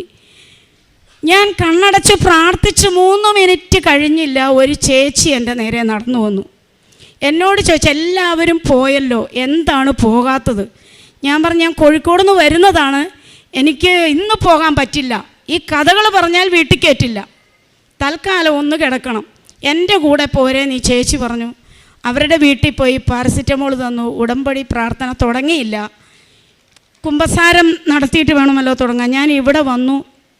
പിറ്റേ ദിവസം ഒരു പേപ്പറും പേനയൊക്കെ കൊണ്ടാണ് വന്നത്. ഞാൻ ആദ്യം തൊട്ട് ഒരു വിശുദ്ധ കുമ്പസാരം നടത്തി. കാരണം എൻ്റെ ഓർമ്മ വെച്ച കണ്ണു തുറന്ന കാലം മുതൽ ഞാൻ എന്തൊക്കെയാണോ ചെറിയ ഒരു മാങ്ങ കാണാതെ എടുത്ത തെറ്റുകൾ മുതൽ ഞാൻ ഈ പേപ്പറിൽ എഴുതി വെച്ചു. ഞാൻ കുമ്പസാരത്തിന് 1.5 മണിക്കൂർ സമയം കരഞ്ഞു കുമ്പസാരിച്ചു. അച്ഛൻ എന്നോട് പറഞ്ഞ്, കുമ്പസാര കൂട്ടിൽ വെച്ച് ഒരു അത്ഭുതം നടക്കും. അങ്ങനെ കുമ്പസാരിച്ച് കഴിഞ്ഞപ്പോൾ എന്തൊക്കെയോ ഭാരം ഇറങ്ങിപ്പോയി. അങ്ങനെ ആണ് ഞാൻ ഈ ചേച്ചിയുടെ വീട്ടിൽ ചെന്ന് പിറ്റേ ദിവസം വന്നു. പിറ്റേ ദിവസം എനിക്ക് പോകാൻ സ്ഥലമില്ലല്ലോ, അവിടെ അങ്ങനെ നിൽക്കാൻ പറ്റില്ലല്ലോ. ഞാൻ ചിന്തിച്ച്, ഇവിടെ കഞ്ഞിയുണ്ട്, ആ സമയത്ത് കഞ്ഞി കൊടുക്കുന്നുണ്ട്, ഉച്ചയ്ക്ക് ഇവിടുത്തെ കഞ്ഞി കിട്ടും, രക്ഷപ്പെട്ടു. രാവിലെയും വൈകിട്ടും വേണ്ട, ഇവിടെ വെള്ളമുണ്ട് അവിടെ വെള്ളമുണ്ട്, അതൊക്കെ കുടിച്ച് അന്നത്തെ ദിവസമാകും. വൈകുന്നേരം ആകുമ്പോൾ ആലപ്പുഴ റെയിൽവേ സ്റ്റേഷനിൽ ലേഡീസിൻ്റെ വെയിറ്റിംഗ് റൂമിൽ പോയിരിക്കും. ഡ്രസ്സില്ല. ഈ 80 രൂപയും തീരാൻ പോവാണ്. 20 രൂപ. ഇവിടെ വന്നപ്പോൾ ഇവിടെ ഞാൻ ചില ആൾക്കാരോടൊക്കെ കൈ നീട്ടി വാങ്ങും. എനിക്കൊരു 20 രൂപ തരുമോ, ആഹാരം കഴിക്കാനല്ല വണ്ടിക്ക് പോകാനാണ്. ഒരാഴ്ച 50 രൂപ കളക്ട് ചെയ്യും. അവിടെ പോയിരിക്കും. റെയിൽവേ സ്റ്റേഷനിൽ നിന്ന് തിരികെത്തി ചോദിച്ച് പ്രാർത്ഥിക്കും. രാവിലെ ഇവിടെ വരും. ഇവിടെ വന്ന് പ്രാർത്ഥിക്കാൻ എനിക്ക് ആ സമയമില്ല. മൈൻഡിൽ പ്രാർത്ഥനയില്ല. എനിക്ക് തലചായ്ക്കാൻ ഇടം വേണം. ഞാൻ ഇവിടെ വന്നിരിക്കും, അച്ഛൻ്റെ ക്ലാസ്സുകൾ കേൾക്കും, ഇവിടെ ഓരോരുത്തരെ സാക്ഷ്യങ്ങൾ കേൾക്കും. വൈകുന്നേരം അവിടെ പോയിരിക്കും. ഒരാഴ്ചക്കാലം ഇങ്ങനെ കടന്നുപോയി. ഒരു ഫോൺ വരുവാണ് റെയിൽവേ സ്റ്റേഷനിൽ ഇരിക്കുമ്പോൾ. എൻ്റെ മകൻ എന്നെ വിളിച്ചു, മമ്മി സത്യം പറയണം, മമ്മി എവിടെയാണ്? ഞാൻ പറഞ്ഞു, മോനെ നീ ഞാൻ എവിടെയാണെന്ന് അന്വേഷിക്കണ്ട, കാരണം നിൻ്റെ ജീവിതം കൂടി ഇല്ലാതാകും. നിനക്ക് ഫീസ് കൊടുക്കാനുള്ള വക ഞാൻ പ്രാർത്ഥിച്ച് നേടിക്കോളാം. അങ്ങനെ പറഞ്ഞപ്പോൾ ഈ മകൻ ബോയ്സ് ഹോസ്റ്റലിലാണ്. അതിൻ്റെ ഒരു ഓണർ ഒരു സരിത ഈ മകൻ്റെ കയ്യിൽ നിന്ന് ഫോൺ വാങ്ങി. എന്നോടൊരു കാരണവും ചോദിച്ചില്ല. എവിടെയാണെന്ന് ചോദിച്ചു. ഞാൻ പറഞ്ഞു, ഞാനിവിടെ ആലപ്പുഴ റെയിൽവേ സ്റ്റേഷനിലാണ്, ഇങ്ങോട്ട് വരാൻ പറഞ്ഞു. ഞാൻ പറഞ്ഞു, എനിക്കൊരാഴ്ച നിൽക്കണം, അത് ബോയ്സ് ഹോസ്റ്റലല്ലേ, അതിനെന്താണ്, നിങ്ങളുടെ മകൻ ഇവിടെ ഇല്ലേ, ഞങ്ങളാരെയും അങ്ങനെ നിർത്തില്ല, നിങ്ങൾ ധൈര്യമായിട്ട് ഇങ്ങോട്ട് പോരെ. ഞാൻ അവിടുന്ന് നേരെ അവരുടെ വീട്ടിലേക്ക് വണ്ടി കയറി. അവിടെ ചെന്നു. എന്നോടൊന്നും ചോദിക്കുന്നില്ല. 2 ദിവസം നിന്നു, 3 ദിവസം നിന്നു. കാര്യങ്ങളെല്ലാം അവിടുത്തെ ഞാനും കൂടി നോക്കി നടത്താൻ തുടങ്ങി. ഇവരിപ്പോൾ എന്നോട് കുറച്ച് ദിവസം കഴിഞ്ഞപ്പോൾ എന്നോട് ചോദിച്ചു, എന്താണ് പ്രശ്നങ്ങൾ. വളരെ ചുരുങ്ങിയ പകുതി ആ സമയം ഇവിടെ ആ ഒരു കിടപ്പാടം കിട്ടുന്നതിന് മുമ്പ് ചാനലുകളിൽ എൻ്റെ ഫോട്ടോ സഹിതം വന്നുകൊണ്ടിരിക്കുവാണ്. സോഷ്യൽ മീഡിയയിൽ വരുന്നുണ്ട്. കാരണം ഇത്രയും ബാധ്യത വെച്ച് പോയല്ലോ. എന്നെ വിളിക്കും, ഞാൻ ഫോൺ എടുക്കും. എവിടെയാണ്? ഞാൻ കൃപാസനത്തിലാണ്. എന്നാൽ നിന്നെ ഇപ്പോൾ അവിടുന്ന് പൊക്കും. പക്ഷെ ആരും വന്നിട്ടില്ല. ഞാൻ സത്യം പറഞ്ഞു കൃപാസനത്തിലാന്ന്, വരുവാണെങ്കിൽ വരട്ടെ എന്ന് വിചാരിച്ചില്ലെങ്കിൽ പിള്ളേർക്ക് പ്രശ്നമാവുമല്ലോ. ഞാൻ കൃപാസനത്തിലാണ്. അമ്മ എന്നെ കൈവെള്ളയിൽ ഒരാൾ പോലും എന്നെ വന്ന് എന്നോടൊരു അപമര്യാദയായിട്ട് പെരുമാറാത്ത രീതിയിൽ ചാനലിലും വാർത്ത വന്നു, സോഷ്യൽ മീഡിയയിൽ വന്നു, വാട്സപ്പ് വഴി വന്നിട്ട് എന്നെ ഒരു രീതിയിൽ പോലും ഒരു ഉറുമ്പ് കടിക്കാതെ എന്നെ സംരക്ഷിച്ചു. അങ്ങനെ എനിക്ക് ഈ അഭയം കിട്ടി. ഞാൻ അവിടെ ചെന്നു. ഞാൻ സൈക്കോളജി കൗൺസിലറാണ്.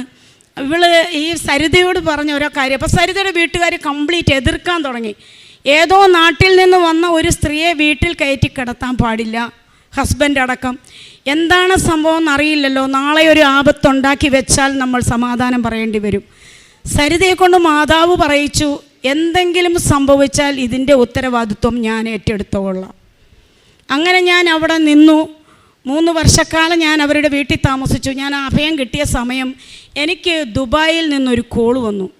കോള് വന്നത് വർഷങ്ങൾക്ക് മുമ്പ് എനിക്ക് പൈസയുള്ള സമയത്തൊരു കൊച്ചിനെ ഗൾഫിൽ പോകാൻ ഞാൻ സഹായിച്ചിരുന്നു. ഞാൻ പിന്നീട് ആ പൈസ തിരിച്ചു വാങ്ങിയിട്ടില്ല. ഈ കൊച്ചാണ് എന്നെ വിളിക്കുന്നത്, ചേച്ചി, ഞാൻ ചേച്ചിയെ സ്വപ്നം കണ്ടു, ചേച്ചി എവിടെയാണ്? ഞാൻ കരഞ്ഞു പോയി, പൊട്ടിക്കരഞ്ഞു, എൻ്റെ അവസ്ഥ പറഞ്ഞു. ചേച്ചി വിഷമിക്കണ്ട, ഞാൻ 10,000 രൂപ വെച്ച് ഈ മാസം മുതൽ ഞാൻ ചേച്ചിക്ക് തരാം. അപ്പോൾ എൻ്റെ സങ്കടം, സരിത അഭയം തന്നു, എനിക്ക് ഭക്ഷണം തരുന്നു, എനിക്ക് താമസിക്കാൻ ഇടം തരുന്നു, പൂർണ്ണ സ്വാതന്ത്ര്യം തരുന്നു. എൻ്റെ മകനും കൂടി എനിക്ക് സൗജന്യം ചോദിക്കാൻ പറ്റുമോ? അവൻ്റെ ഹോസ്റ്റൽ ഫീസ് ഞാൻ കൊടുത്തേ മതിയാവും. അതിനാണ് മാതാവിനോട് പ്രാർത്ഥിക്കുന്നത്. നിയോഗങ്ങളൊക്കെ മാറ്റി വെച്ചിരിക്കുകയാണ്. ഈ കൊച്ചു പറഞ്ഞു 10,000 രൂപ. അപ്പോൾ 5,000 രൂപ മതിയല്ലോ ഹോസ്റ്റൽ ഫീസ്. 5,000 രൂപ മറ്റുള്ള ചിലവുകൾക്ക് ഉള്ള കാര്യത്തിനായി. അങ്ങനെ ഈ 5,000 രൂപ കൃത്യമായിട്ട് വരാൻ തുടങ്ങി. സരിത വഴി എനിക്ക് ചെറിയ ചെറിയ കൗൺസിലിങ്ങുകളൊക്കെ കിട്ടി. ചിലർ പൈസ തരില്ല, ചിലർ തരും. ഇഷ്ടമുള്ളത് തരും. 100 രൂപയാണെങ്കിലും ഞാൻ മേടിക്കും, ഗതിയില്ലെന്ന് കണ്ടാൽ വാങ്ങില്ല. അങ്ങനെ ഞാൻ മുന്നോട്ട് നീങ്ങുവാണ്. ആ സമയത്താണ് മകൻ്റെ കോഴ്സ് പൂർത്തിയാക്കാൻ ഫീസ് അടയ്ക്കണം. 80,000 രൂപ ഫീസ് അടയ്ക്കണം. എന്ത് ചെയ്യും? അഭയം തന്നവരോട് പൈസ ചോദിക്കാൻ പറ്റുമോ? അന്ന് ഞാൻ എൻ്റെ എല്ലാം എനിക്ക് നഷ്ടപ്പെട്ടല്ലോ. ഇവിടെ വന്ന് ഞാൻ ഈ അമ്മയോട് പറഞ്ഞു, അമ്മേ നീയാണ് എൻ്റെ അമ്മ, എനിക്ക് അമ്മയില്ല, സഹോദരങ്ങളില്ല. അമ്മയും എൻ്റെ അപ്പച്ചനും ഇവിടെ ഇരിപ്പുണ്ട്. എനിക്കൊരു ആവശ്യം വന്നാൽ ഞാൻ ഇങ്ങോട്ടല്ലാതെ പിന്നെ എവിടെ വരണം? ഞാൻ നേരെ വണ്ടി കയറി സരിതയോട് പറഞ്ഞു, സരിത ഞാൻ കൃപാസനത്തിൽ പോവുകയാണ്, കൊച്ചിന് ഫീസ് അടയ്ക്കാൻ നീ കൃപാസനത്തിൽ പോയിട്ട് എന്താടി കാര്യം എന്ന് എന്നോട് ചോദിച്ചു. ഞാൻ ഇവിടെ വന്നിരുന്ന് ഇങ്ങനെ പ്രാർത്ഥിക്കുന്നില്ല, കരയുകയാണ്. കണ്ണുനീരൊഴുകിക്കൊണ്ടിരിക്കുകയാണ്. വൈകുന്നേരമായി. ഇവിടെ ഇരിക്കുമ്പോൾ ഒരു ഫോൺ ബെല്ലടിച്ചു. ഞാൻ ഓടി അവിടേക്ക് പോയി. എന്നെ ബിസിനസ് ചെയ്തുകൊണ്ടിരിക്കുമ്പോൾ എന്നെ അറിയാവുന്ന ഒരു വൈദികൻ എന്നെ വിളിച്ചിരിക്കുകയാണ്. എവിടെയാണ് ലിസി എന്ന് ചോദിച്ചു. ഞാൻ പറഞ്ഞു ഞാൻ കൃപാസനത്തിലാണ് അച്ഛാ എന്നും പറഞ്ഞുകൊണ്ട് കരഞ്ഞു. എന്താണ് കാര്യം? എൻ്റെ മകന് ഫീസ് അടയ്ക്കാൻ നിർവാഹമില്ല. എത്ര രൂപയാണ് വേണ്ടത് ഫീസ്? ഞാൻ പറഞ്ഞു ഇപ്പോൾ അടയ്ക്കേണ്ടത് 80,000 ഇപ്പോൾ അടയ്ക്കേണ്ടതല്ല ചോദിച്ചത്, മുഴുവൻ ഫീസ് എത്രയാണ്? ഞാൻ പറഞ്ഞു 1,60,000 രൂപ. അക്കൗണ്ട് നമ്പർ തരൂ, ഞാൻ ഒരാളെ കൊണ്ട് പൈസ ഇടിയിപ്പിക്കാം. ഒരു സഹോദരനുണ്ട് ഇങ്ങനെ പഠിക്കുന്ന സഹായിക്കുന്ന കുട്ടികളെ. 1,60,000 രൂപ ഒരു മണിക്കൂറിനകം ഈ കൃപാസനത്തിലിരിക്കുമ്പോൾ എൻ്റെ അക്കൗണ്ടിൽ വന്നു. അതുമായിട്ട് ഞാൻ സരിതയോട് ചെന്ന് പറഞ്ഞു, നീ ചോദിച്ചില്ലേ കൃപാസനത്തിൽ പോയാൽ പൈസ കിട്ടുമെന്ന്? പൈസയുമായിട്ടാണ് ഞാൻ വന്നിരിക്കുന്നത് കൊച്ചിൻ്റെ ഫീസ് അടയ്ക്കാൻ. അങ്ങനെ മകൻ്റെ ഫീസ് അടച്ചു. അവൻ്റെ കോഴ്സ് കഴിഞ്ഞ് അവൻ്റെ ഏറ്റവും വലിയ ആഗ്രഹമാണ് വിദേശത്ത് പോകണം, ഏവിയേഷൻ്റെ ജോലി നേടണം, ആയുർവേദ നഴ്സിങ്ങിൻ്റെ. ഇവൻ പലതരത്തിലും അന്വേഷിച്ചു. വിസ അവൻ തന്നെ തരപ്പെടുത്തി. പക്ഷേ എന്നോട് പറയുന്നില്ല. എങ്ങനെ പറയും? മമ്മി ഇങ്ങനെ ഈ അവസ്ഥയിലിരിക്കുമ്പോൾ എനിക്ക് വിദേശത്ത് പോകണമെന്ന് പറയാൻ പറ്റുമോ? അങ്ങനെ ഇവൻ്റെ ഫ്രണ്ട്സ് എന്നോട് പറഞ്ഞു, മമ്മി ആൽബിന് വിദേശത്ത് പോകാൻ ഒരു വിസ വന്നിട്ടുണ്ട്, എന്തെങ്കിലും ചെയ്യാൻ പറ്റുമോ? ഞാൻ അമ്മയെ മനസ്സിൽ വിചാരിച്ചു. എൻ്റെ അമ്മയല്ലേ, ഞാൻ സ്വീകരിച്ചു. എന്നെ ഉയർത്തുമെന്ന് വിശ്വസിച്ചു. ഈ സരിതയുടെ ഒരു കൂട്ടുകാരിയുണ്ട്. ആ ചേച്ചി എൻ്റെ കാര്യങ്ങളൊക്കെ ചോദിച്ചറിഞ്ഞിരുന്നു. എന്താണ് ലിസി പ്രശ്നം, മിണ്ടുന്നില്ലല്ലോ. അപ്പോൾ അതിനിടയ്ക്ക് ഞാൻ വെറുതെ ഒരു നേരം പോക്കിന് ക്ലീനിങ് പ്രോഡക്ട്സിൻ്റെ മാനുഫാക്ചറിങ് ഒക്കെ പഠിച്ചിരുന്നു. അപ്പോൾ അതൊക്കെ ഓരോ ഡിഷ് വാഷ്, കംഫർട്ട് അതൊക്കെ അവിടെ നിന്ന് ഉണ്ടാക്കി വീടുകളിലൊക്കെ കൊടുത്ത് ഒരു സൈഡിൽ കൂടി ചെറിയ രീതിയിൽ ഏണിംഗ് ഉണ്ട്. ഇങ്ങനെ മകൻ്റെ കാര്യം പറഞ്ഞു. എത്ര രൂപയാണ് മകന് വിദേശത്ത് പോകാൻ വേണ്ടത്? അവർക്ക് സ്വന്തമായി തുണിക്കടയുണ്ട്. അപ്പോൾ ഈ ചേച്ചി ആദ്യം ചെയ്തത്, ചേച്ചി പുറത്തേക്ക് വണ്ടി എടുത്തു പോയി. തിരിച്ച് വന്നപ്പോൾ 2 പെട്ടിയായിട്ടാണ് വരുന്നത്. ഒന്നൊരു ഹാൻഡ് ലഗേജ് വെക്കാനും ഒന്ന് ഇവന് കൊണ്ടുപോകാനുള്ള സാധനങ്ങൾ. ഞാൻ അന്തം വിട്ടുപോയി. ദൈവമേ, ഇതെന്താണ് എനിക്ക് മനസ്സിലാവുന്നില്ല. ഉടമ്പടിക്ക് ഇത്രമാത്രം ശക്തിയുണ്ടോ? അന്ന് ഞാൻ സ്വർഗസ്ഥനായ പിതാവെ മനസ്സറിഞ്ഞ് അർത്ഥമറിഞ്ഞ് പ്രാർത്ഥിക്കുവാണ്. വേറൊന്നുമല്ല, അന്നന്ന് വേണ്ടുന്ന ആഹാരം. അതിൻ്റെ അർത്ഥം ഞാൻ മനസ്സിലാക്കി. പ്രാർത്ഥിക്കുന്ന സമയമാണ്. ഈ ചേച്ചി പറഞ്ഞു, ഒന്നും അറിയണ്ട, ഇവൻ പോയി രക്ഷപ്പെട്ടാൽ പൈസയല്ലേ ലിസി, വിഷമിക്കണ്ട. 2 ലക്ഷം രൂപ വരെ ചിലവായി. അവൻ്റെ ഡ്രസ്സ് ചേച്ചി മകനെ കൂട്ടിക്കൊണ്ടുപോയി. അവരുടെ കടയിൽ നിന്നും 7 ജോഡി വീതം വേണ്ട എല്ലാ ഡ്രസ്സുകളും അവന് വാങ്ങിക്കൊടുത്തു. അപ്പം ഞാൻ സങ്കടമാണ്. എൻ്റെ കൂടെ എൻ്റെ മകനൊരു വിദേശത്ത് പോകുമ്പോൾ എൻ്റെ വീട്ടിൽ നിന്ന് ആരുമില്ലല്ലോ. ഞാനിങ്ങനെ വെറുതെ എൻ്റെ മാനുഷികമാണല്ലോ, ഒന്ന് കിട്ടിക്കഴിയുമ്പോൾ അടുത്ത സങ്കടം വരുന്നു. ഞാനത് ഇങ്ങനെ ചിന്തിച്ചപ്പോൾ ഇവർ പറഞ്ഞു, ഞങ്ങളുണ്ടല്ലോ വീട്ടുകാർ, എല്ലാവരും കൂടെ വന്നു. മാന്യമായും നല്ല സന്തോഷത്തോടു കൂടിയും എൻ്റെ മകനെ എയർപോർട്ടിൽ നിന്ന് ദുബായിലേക്ക് യാത്രയാക്കി. എൻ്റെ ഒരു ഘട്ടം പൂർത്തിയായി. അതിനുശേഷം എൻ്റെ ഇളയ മകൻ 10ാം ക്ലാസ്സിൽ ടീച്ചർ വിളിച്ചു പറഞ്ഞു, ഇവനെ SSLC പരീക്ഷ എഴുതിപ്പിച്ചിട്ട് കാര്യമില്ല, കാരണം ഇവിടെ 100% വിജയമാണ്, മലയാളത്തിന് പോലും ജയിക്കാത്ത ഈ കൊച്ചു സ്കൂളിൻ്റെ മാനം പോകും, അവ സ്കൂളിലും വരില്ലല്ലോ, അറ്റൻഡൻസ് ഇല്ല. ഞാൻ പറഞ്ഞു, ടീച്ചറെ ഞാൻ ഉടമ്പടി എടുത്തിട്ടുണ്ട്. ഉടമ്പടി എടുത്തു എന്ന് പറഞ്ഞിട്ട് എന്ത് കാര്യം, കൊച്ചു പഠിക്കണ്ടേ എന്ന് ചോദിച്ചു. ടീച്ചർ എന്ത് വന്നാലും അടുത്ത വർഷം എഴുതാം, ഇല്ലെങ്കിൽ മറ്റൊരാളെ വെച്ച് എഴുതി. ഞാൻ അതൊന്നും വേണ്ട, എനിക്ക് എൻ്റെ മകൻ ഈ പ്രാവശ്യം പരീക്ഷ എഴുതിയിരിക്കണം. റിസൾട്ട് വന്നപ്പോൾ 75% മാർക്കിൽ എൻ്റെ മകൻ SSLC പാസ്സായി.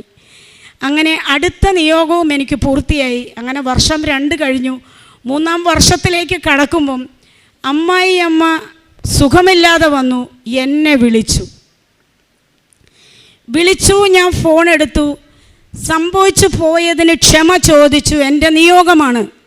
ഞാൻ പോയി മാന്യമായ രീതിയിൽ കൊണ്ടുവന്നു. 10 ദിവസം എൻ്റെ സംരക്ഷണയിൽ ഇവിടെ താമസിച്ചു. ഞാൻ ഭക്ഷണം ഉണ്ടാക്കി കൊടുത്തു, മരുന്ന് കൊടുത്തു, സ്നേഹത്തോടെ നിന്നു. ഭർത്താവ് വന്നു, കൂട്ടിക്കൊണ്ടുപോയി. അപ്പോൾ കൊറോണ സമയമായി. സരിതയ്ക്ക് ഹോസ്റ്റൽ വിൽക്കണം. ഞാനുണ്ട്, കാരണം എത്രയും പെട്ടെന്ന് വിറ്റേ മതിയാകൂ. വിറ്റില്ലെങ്കിൽ അവൾ വളരെ വലിയ കടബാധ്യതയിലേക്ക് പോകും. പിള്ളേരില്ല. ഞാൻ ഈ സരിതയോട് പറഞ്ഞു, നീ എൻ്റെ കൂടെ പോര് കൃപാസനത്തിൽ, നീ ഹിന്ദുവാണെങ്കിൽ അതൊന്നും നോക്കണം, നീ എൻ്റെ കൂടെ വാ. ഞാൻ എന്തിനാണ്, നീ വാ, ഞാൻ പറഞ്ഞു തരാം എന്താന്ന് പറഞ്ഞു. ഞാൻ ഇവിടെ വന്നു. അവിടെ കൗണ്ടറിൽ കൊണ്ടുപോയി ഞാൻ നീ ഉടമ്പടി എടുക്കുക, എന്താണെന്നൊന്നും അവനെ അറിയത്തില്ല. ബാക്കി കാര്യങ്ങളൊക്കെ ഞാൻ പറഞ്ഞു കൊടുത്തു. നീ ആദ്യം ഹോസ്റ്റലിൽ വിൽക്കാൻ എഴുത്. അവളെ ഹോസ്റ്റലിൽ വിൽക്കാൻ എഴുതി. ഒരു മാസത്തിനകം അത് മതിപ്പ് വില 55 ലക്ഷം രൂപയാണ്. 65 ലക്ഷം രൂപയ്ക്ക് ആ ഹോസ്റ്റലിൽ വിറ്റു. അവൾക്കും വിശ്വാസമായി. അങ്ങനെ ഞാനിങ്ങനെ ആ രീതിയിൽ മുമ്പോട്ട് പോവുകയാണ്. ഇവർ ഹോസ്റ്റലിൽ വിറ്റ് എനിക്കൊരു വീട് വേണമല്ലോ, വാടകയ്ക്കൊരു വീടെടുക്കണം, കാരണം ഇത് വിൽക്കുവാണ്. വാടകയ്ക്ക് വീടെടുക്കാൻ നോക്കിയപ്പം വീട്ടിലൊരു സ്റ്റൂള് പോലും ഇടാനില്ല. റെയിൽവേ സ്റ്റേഷനിൽ കിടന്ന ഇടയ്ക്ക് എനിക്കെന്തിനാണ് ഫർണിച്ചർ? അതിൻ്റെ ആവശ്യമില്ലല്ലോ, ചിന്തിക്കുന്നില്ല. അമ്മ മാതാവിനോട് പറഞ്ഞ അഹങ്കാരമാണ്, എനിക്ക് ഫർണിച്ചർ വേണമെന്ന് ആഗ്രഹിച്ചാൽ അഹങ്കാരമാണ്. കാരണം റെയിൽവേ സ്റ്റേഷനിൽ ഷാള് വിരിച്ച് കിടന്നാണ് എൻ്റെ ജീവിതം ആരംഭിക്കുന്നത്, 2ാം ഘട്ടം. ഞാൻ അങ്ങനെ വിചാരിച്ചു, എന്ത് വന്നാലും വീടിൻ്റെ ഡെപ്പോസിറ്റ് കൊടുക്കാൻ പൈസ എല്ലാവരും തന്നു. 15 രൂപ ഡെപ്പോസിറ്റ്, 5000 രൂപ മാസ വാടക. അപ്പോൾ ഇവൻ്റെ പഠനം പൂർത്തിയായി വിദേശത്ത് പോയി. ആ കൊച്ചെനിക്ക് വീണ്. ഞാൻ പറഞ്ഞു, മകന് ജോലി കിട്ടി, ഇനി ഈ പൈസ വേണ്ട, ചേച്ചിക്കിത് അവകാശപ്പെട്ടതാണ്, ചേച്ചിക്കൊരു വരുമാനമാണ്, ഇത്രയും ബാധ്യതയുണ്ടല്ലോ. അപ്പോൾ വാടക കൊടുക്കാൻ പൈസയായി. ഞാൻ അങ്ങനെ ഇവർ വീടെടുത്ത് തന്നു. താമസിച്ചിട്ടില്ല. ഒരു ദിവസം രാത്രി 11:30 ആയപ്പം സരിതയുടെ ഒരു കൂട്ടുകാരി എറണാകുളത്തുണ്ട്, ലക്ഷറി ഫ്ലാറ്റിൽ ജീവിക്കുന്നതാണ്. കൊച്ചിൻ്റെ പേര് ഹർഷ എന്നാണ്. ആ കൊച്ച് സരിതയെ വിളിച്ചിട്ട് കിട്ടാഞ്ഞിട്ട് എൻ്റെ നമ്പർ കളക്ട് ചെയ്ത് എന്നെ വിളിച്ചു. അപ്പോൾ എന്നെ വിളിച്ചു, ചേച്ചി എന്തു പറയുന്നു വിശേഷമൊക്കെ. സരിത വിളിച്ചിട്ട് ഫോൺ എടുത്തില്ല. എനിക്കൊരു കാര്യമുണ്ടായിരുന്നു, ചേച്ചി അർജൻറ്റായിട്ടൊന്ന് പറയാമോ? സരിത ഇവിടെ ഇല്ല, അവളൊരു സ്ഥലത്ത് പോയിരിക്കുകയാണ്, അതുകൊണ്ടാണ്. ആ വർത്തമാനം കുറച്ച് സമയത്തേക്ക് നീണ്ടു. എൻ്റെ കാര്യങ്ങളൊക്കെ ചോദിച്ചു. ഹോസ്റ്റലിൽ വിൽക്കുവാണല്ലോ ചേച്ചി, ഇനി എവിടെ പോകും? ഒരു വീടെടുത്തിട്ടിട്ടുണ്ട്, ഇനിയിപ്പോൾ എന്തെങ്കിലും 1-2 സ്റ്റൂളോ വല്ലതുമൊക്കെ മേടിക്കണം. ഈ കൊച്ച് അതൊക്കെ പറഞ്ഞ് ഫോണ് കട്ട് ചെയ്തു. 10 മിനിറ്റ് കഴിഞ്ഞപ്പോൾ എന്നെ തിരിച്ചു വിളിച്ചു, ചേച്ചി ഞങ്ങളുടെ ഫ്ലാറ്റിലുള്ള ഫർണിച്ചർ കുറേ നാളായി ഞാൻ വിചാരിക്കുന്നത് പുതുക്കണമെന്ന്. ലക്ഷറി ഫർണിച്ചറുകളാണ്, 2 ലക്ഷം രൂപ വില വരുന്ന ഫർണിച്ചറാണ്. ചേച്ചി ഒരു കാര്യം ചെയ്, അതിനൊരു 70,000 രൂപ, ചേച്ചിക്ക് 100 രൂപയാണോ തരാൻ പറ്റുമോ?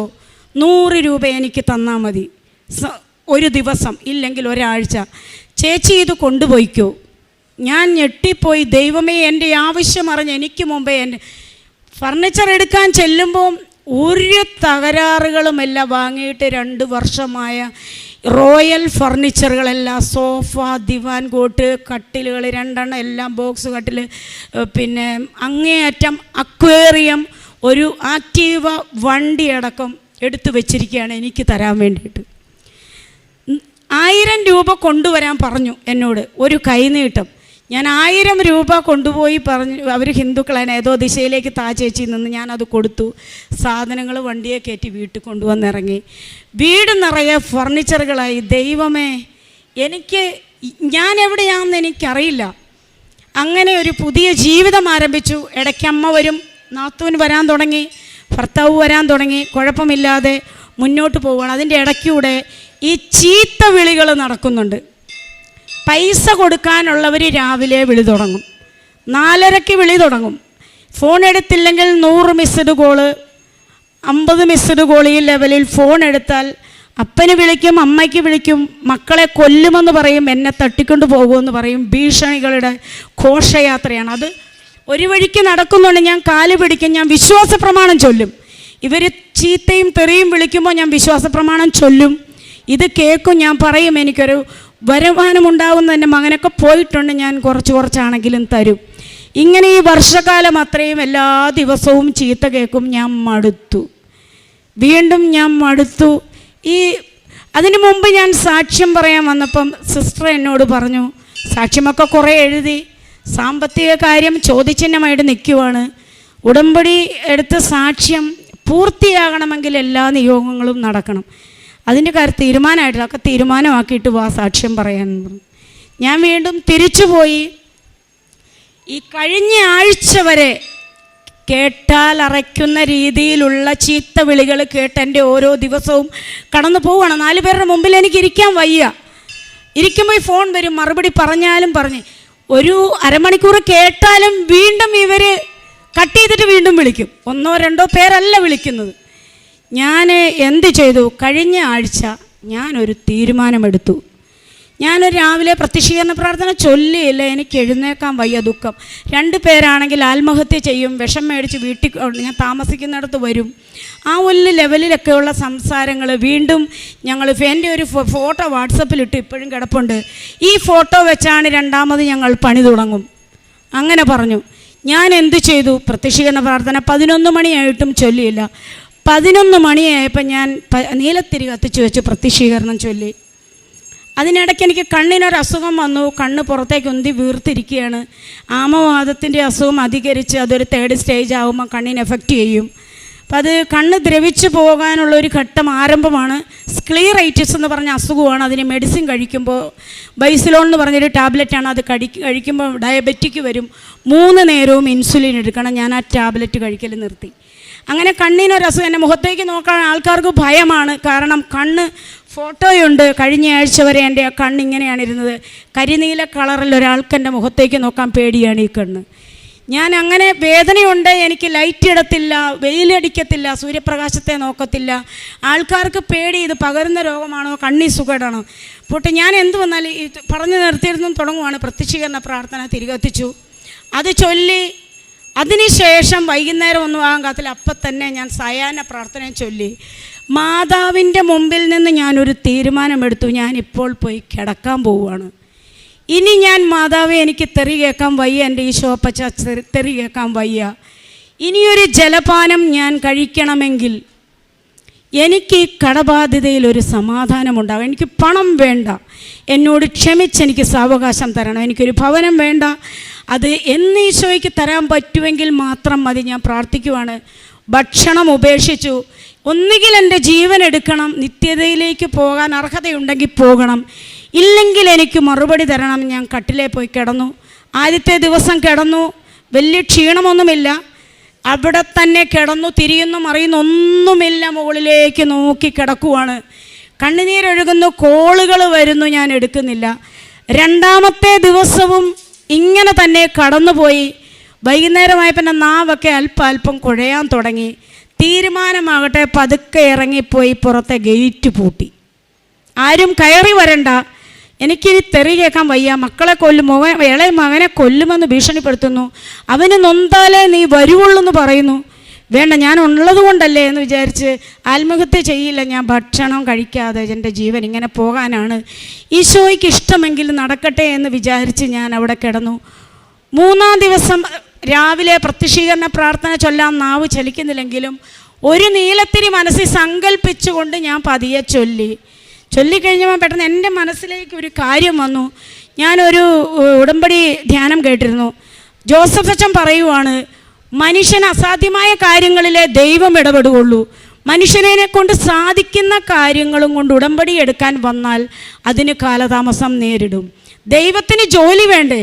ദൈവത്തിന് ജോലി വേണമെങ്കിൽ മനുഷ്യർക്ക് ചെയ്യാൻ പറ്റുന്ന കാര്യമാണെങ്കിൽ അവിടെ ദൈവം പെട്ടെന്ന് ഇടപെടും. ഈ ഒരു കാര്യം എൻ്റെ മനസ്സിലേക്ക് ഓടി വന്നു. ഞാൻ എനിക്ക് എഴുന്നേക്കാൻ വയ്യ. വളരെ തളർന്ന അവശതയായി ഞാൻ വലിഞ്ഞെഴുന്നേറ്റ് ഒരു പേനയും പേപ്പറും എടുത്തു. ലൂക്ക 18:27 എനിക്ക് എഴുതാൻ പറ്റുന്നില്ലെങ്കിൽ പോലും മനുഷ്യനാൽ അസാധ്യമായത് ദൈവത്തിന് സാധ്യമാണ്. ജോസഫ് അച്ഛൻ പറഞ്ഞല്ലോ, മനുഷ്യന് സാധിക്കാത്ത കാര്യമാണെങ്കിൽ മാത്രം ദൈവം അവിടുന്ന് പെട്ടെന്ന് ഉടമ്പടിക്ക് മറുപടി കിട്ടും. ഇങ്ങനെ പറഞ്ഞല്ലോ എന്ന് വിചാരിച്ച് കുറേ എന്തൊക്കെയോ എഴുതി വെച്ചു. ഞാൻ വീണ്ടും കിടന്നു. എൻ്റെ ഫോണിൽ കോള് വരാൻ തുടങ്ങി. ഞാൻ എടുക്കുന്നില്ല, കാരണം ചീത്ത കേൾക്കും. കൊച്ചു വോയിസ് അയച്ചു. ഒരു പെങ്കൊച്ചാണ്, അവൾക്ക് കുറച്ച് ലക്ഷങ്ങൾ കൊടുക്കാനുണ്ട്. ചേച്ചി ഫോൺ എടുത്തില്ലെങ്കിൽ ഞാൻ ഇപ്പോൾ ചേച്ചി എവിടെയാണെങ്കിലും വരും. പേടിച്ചിട്ട് ഞാൻ ഫോൺ എടുത്തു.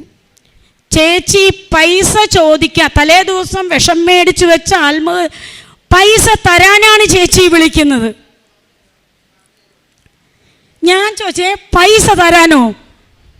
എനിക്ക് തെറ്റിപ്പോയതാണെന്ന് ഞാൻ വിചാരിച്ചു. കാരണം ഭക്ഷണമില്ല, വെള്ളമിറങ്ങുന്നില്ല, അബ്നോർമലായ ഒരവസ്ഥയിൽ ഞാൻ ചോദിച്ചു, പൈസ തരാനോ? എന്താണ്? അതേ ചേച്ചി, എനിക്ക് എന്താണെന്നറിയില്ല ചേച്ചി, ഇത്രയും ദിവസം ചേച്ചിയെ തെറി വിളിച്ചതാണ് ഞാൻ. പക്ഷേ ഇന്നലെ മുതൽ ആരോ എൻ്റെ മനസ്സിൽ വന്ന് പറയുന്നു, കുറച്ച് പൈസ കിട്ടിയാൽ ഈ ചേച്ചി രക്ഷപ്പെടും. കൊടുക്കാനുള്ളവർക്കൊക്കെ 1000 രൂപ വെച്ചാണെങ്കിലും കൊടുത്താൽ ചേച്ചി തിരിച്ചു തരുമെന്നൊരു ബോധ്യം വരും. അതുകൊണ്ട് ചേച്ചി, എനിക്ക് എന്ത് ചെയ്യണമെന്നറിയില്ല, ഈ പൈസ ഞാൻ തരണ്ട എന്ന് മനസ്സ് പറയുമ്പോഴും എനിക്ക് പൈസ ചേച്ചിക്ക് കൊടുക്കാൻ എൻ്റെ മനസ്സിലിരുന്ന് ആരോ പറയുന്നു, ചേച്ചി ഒരു കാര്യം ചെയ്യ്, നാളെ ചേച്ചി വയലാറിഞ്ഞു പോവാ, ഞാനൊരു ഹെൽമറ്റ് കൊണ്ടുവരാം, നമുക്കൊരു സ്ഥലം വരെ പോകാം, ചേച്ചി നാളെ വാ. 11 മണിയാകുമ്പം ചാടി എഴുന്നേറ്റ് ഒരു ഗ്ലാസ് വെള്ളം എടുത്തു കുടിച്ചു. നൊയമ്പൊക്കെ തുറക്കുന്നത് പോലെ ഞാൻ ഭക്ഷണം കഴിച്ച് വെള്ളം കുടിച്ച് യുദ്ധം അവസാനിപ്പിച്ചു. ഈശോയും ഞാനുമായിട്ടുള്ള യുദ്ധം അവസാനിപ്പിച്ചു. ഇത് വിശ്വസിക്കാൻ വയ്യേ, ഇങ്ങനെ ഇരിക്കുവാണ് ഞാൻ. ദൈവമേ, ഇതെന്തൊരു അത്ഭുതം! ആത്മഹത്യ ഭീഷണി മുഴക്കിയ കൊച്ചു പൈസ തരാമെന്ന് പറയുന്നു. ഒരു 3-4 മണിക്കൂർ കഴിഞ്ഞപ്പോൾ അടുത്ത കോള് വന്നു. എന്തായാലും ഞാൻ ചാടിയെടുത്തു. ഫോൺ വെക്കല്ലേ. എന്നെ എല്ലാ ദിവസവും അപ്പനും അമ്മയ്ക്കും വിളിക്കും. ലിസിയോട് ക്ഷമിക്കാൻ എൻ്റെ മക്കൾ പറഞ്ഞു. ഇനി പൈസ ചോദിച്ച ആ ചേച്ചിയെ ബുദ്ധിമുട്ടിക്കരുത്, സാധിക്കുമ്പോൾ താ. ദൈവമേ, എനിക്കെന്ത് വേണം? ആ സമയമാണ് ഞാൻ വിചാരിക്കുന്നത്, ഇത്രയും നിയോഗങ്ങൾ സാധിച്ചു തന്നല്ലോ, അഭിഷേകത്തിലിരിക്കുവാണ് ഞാൻ.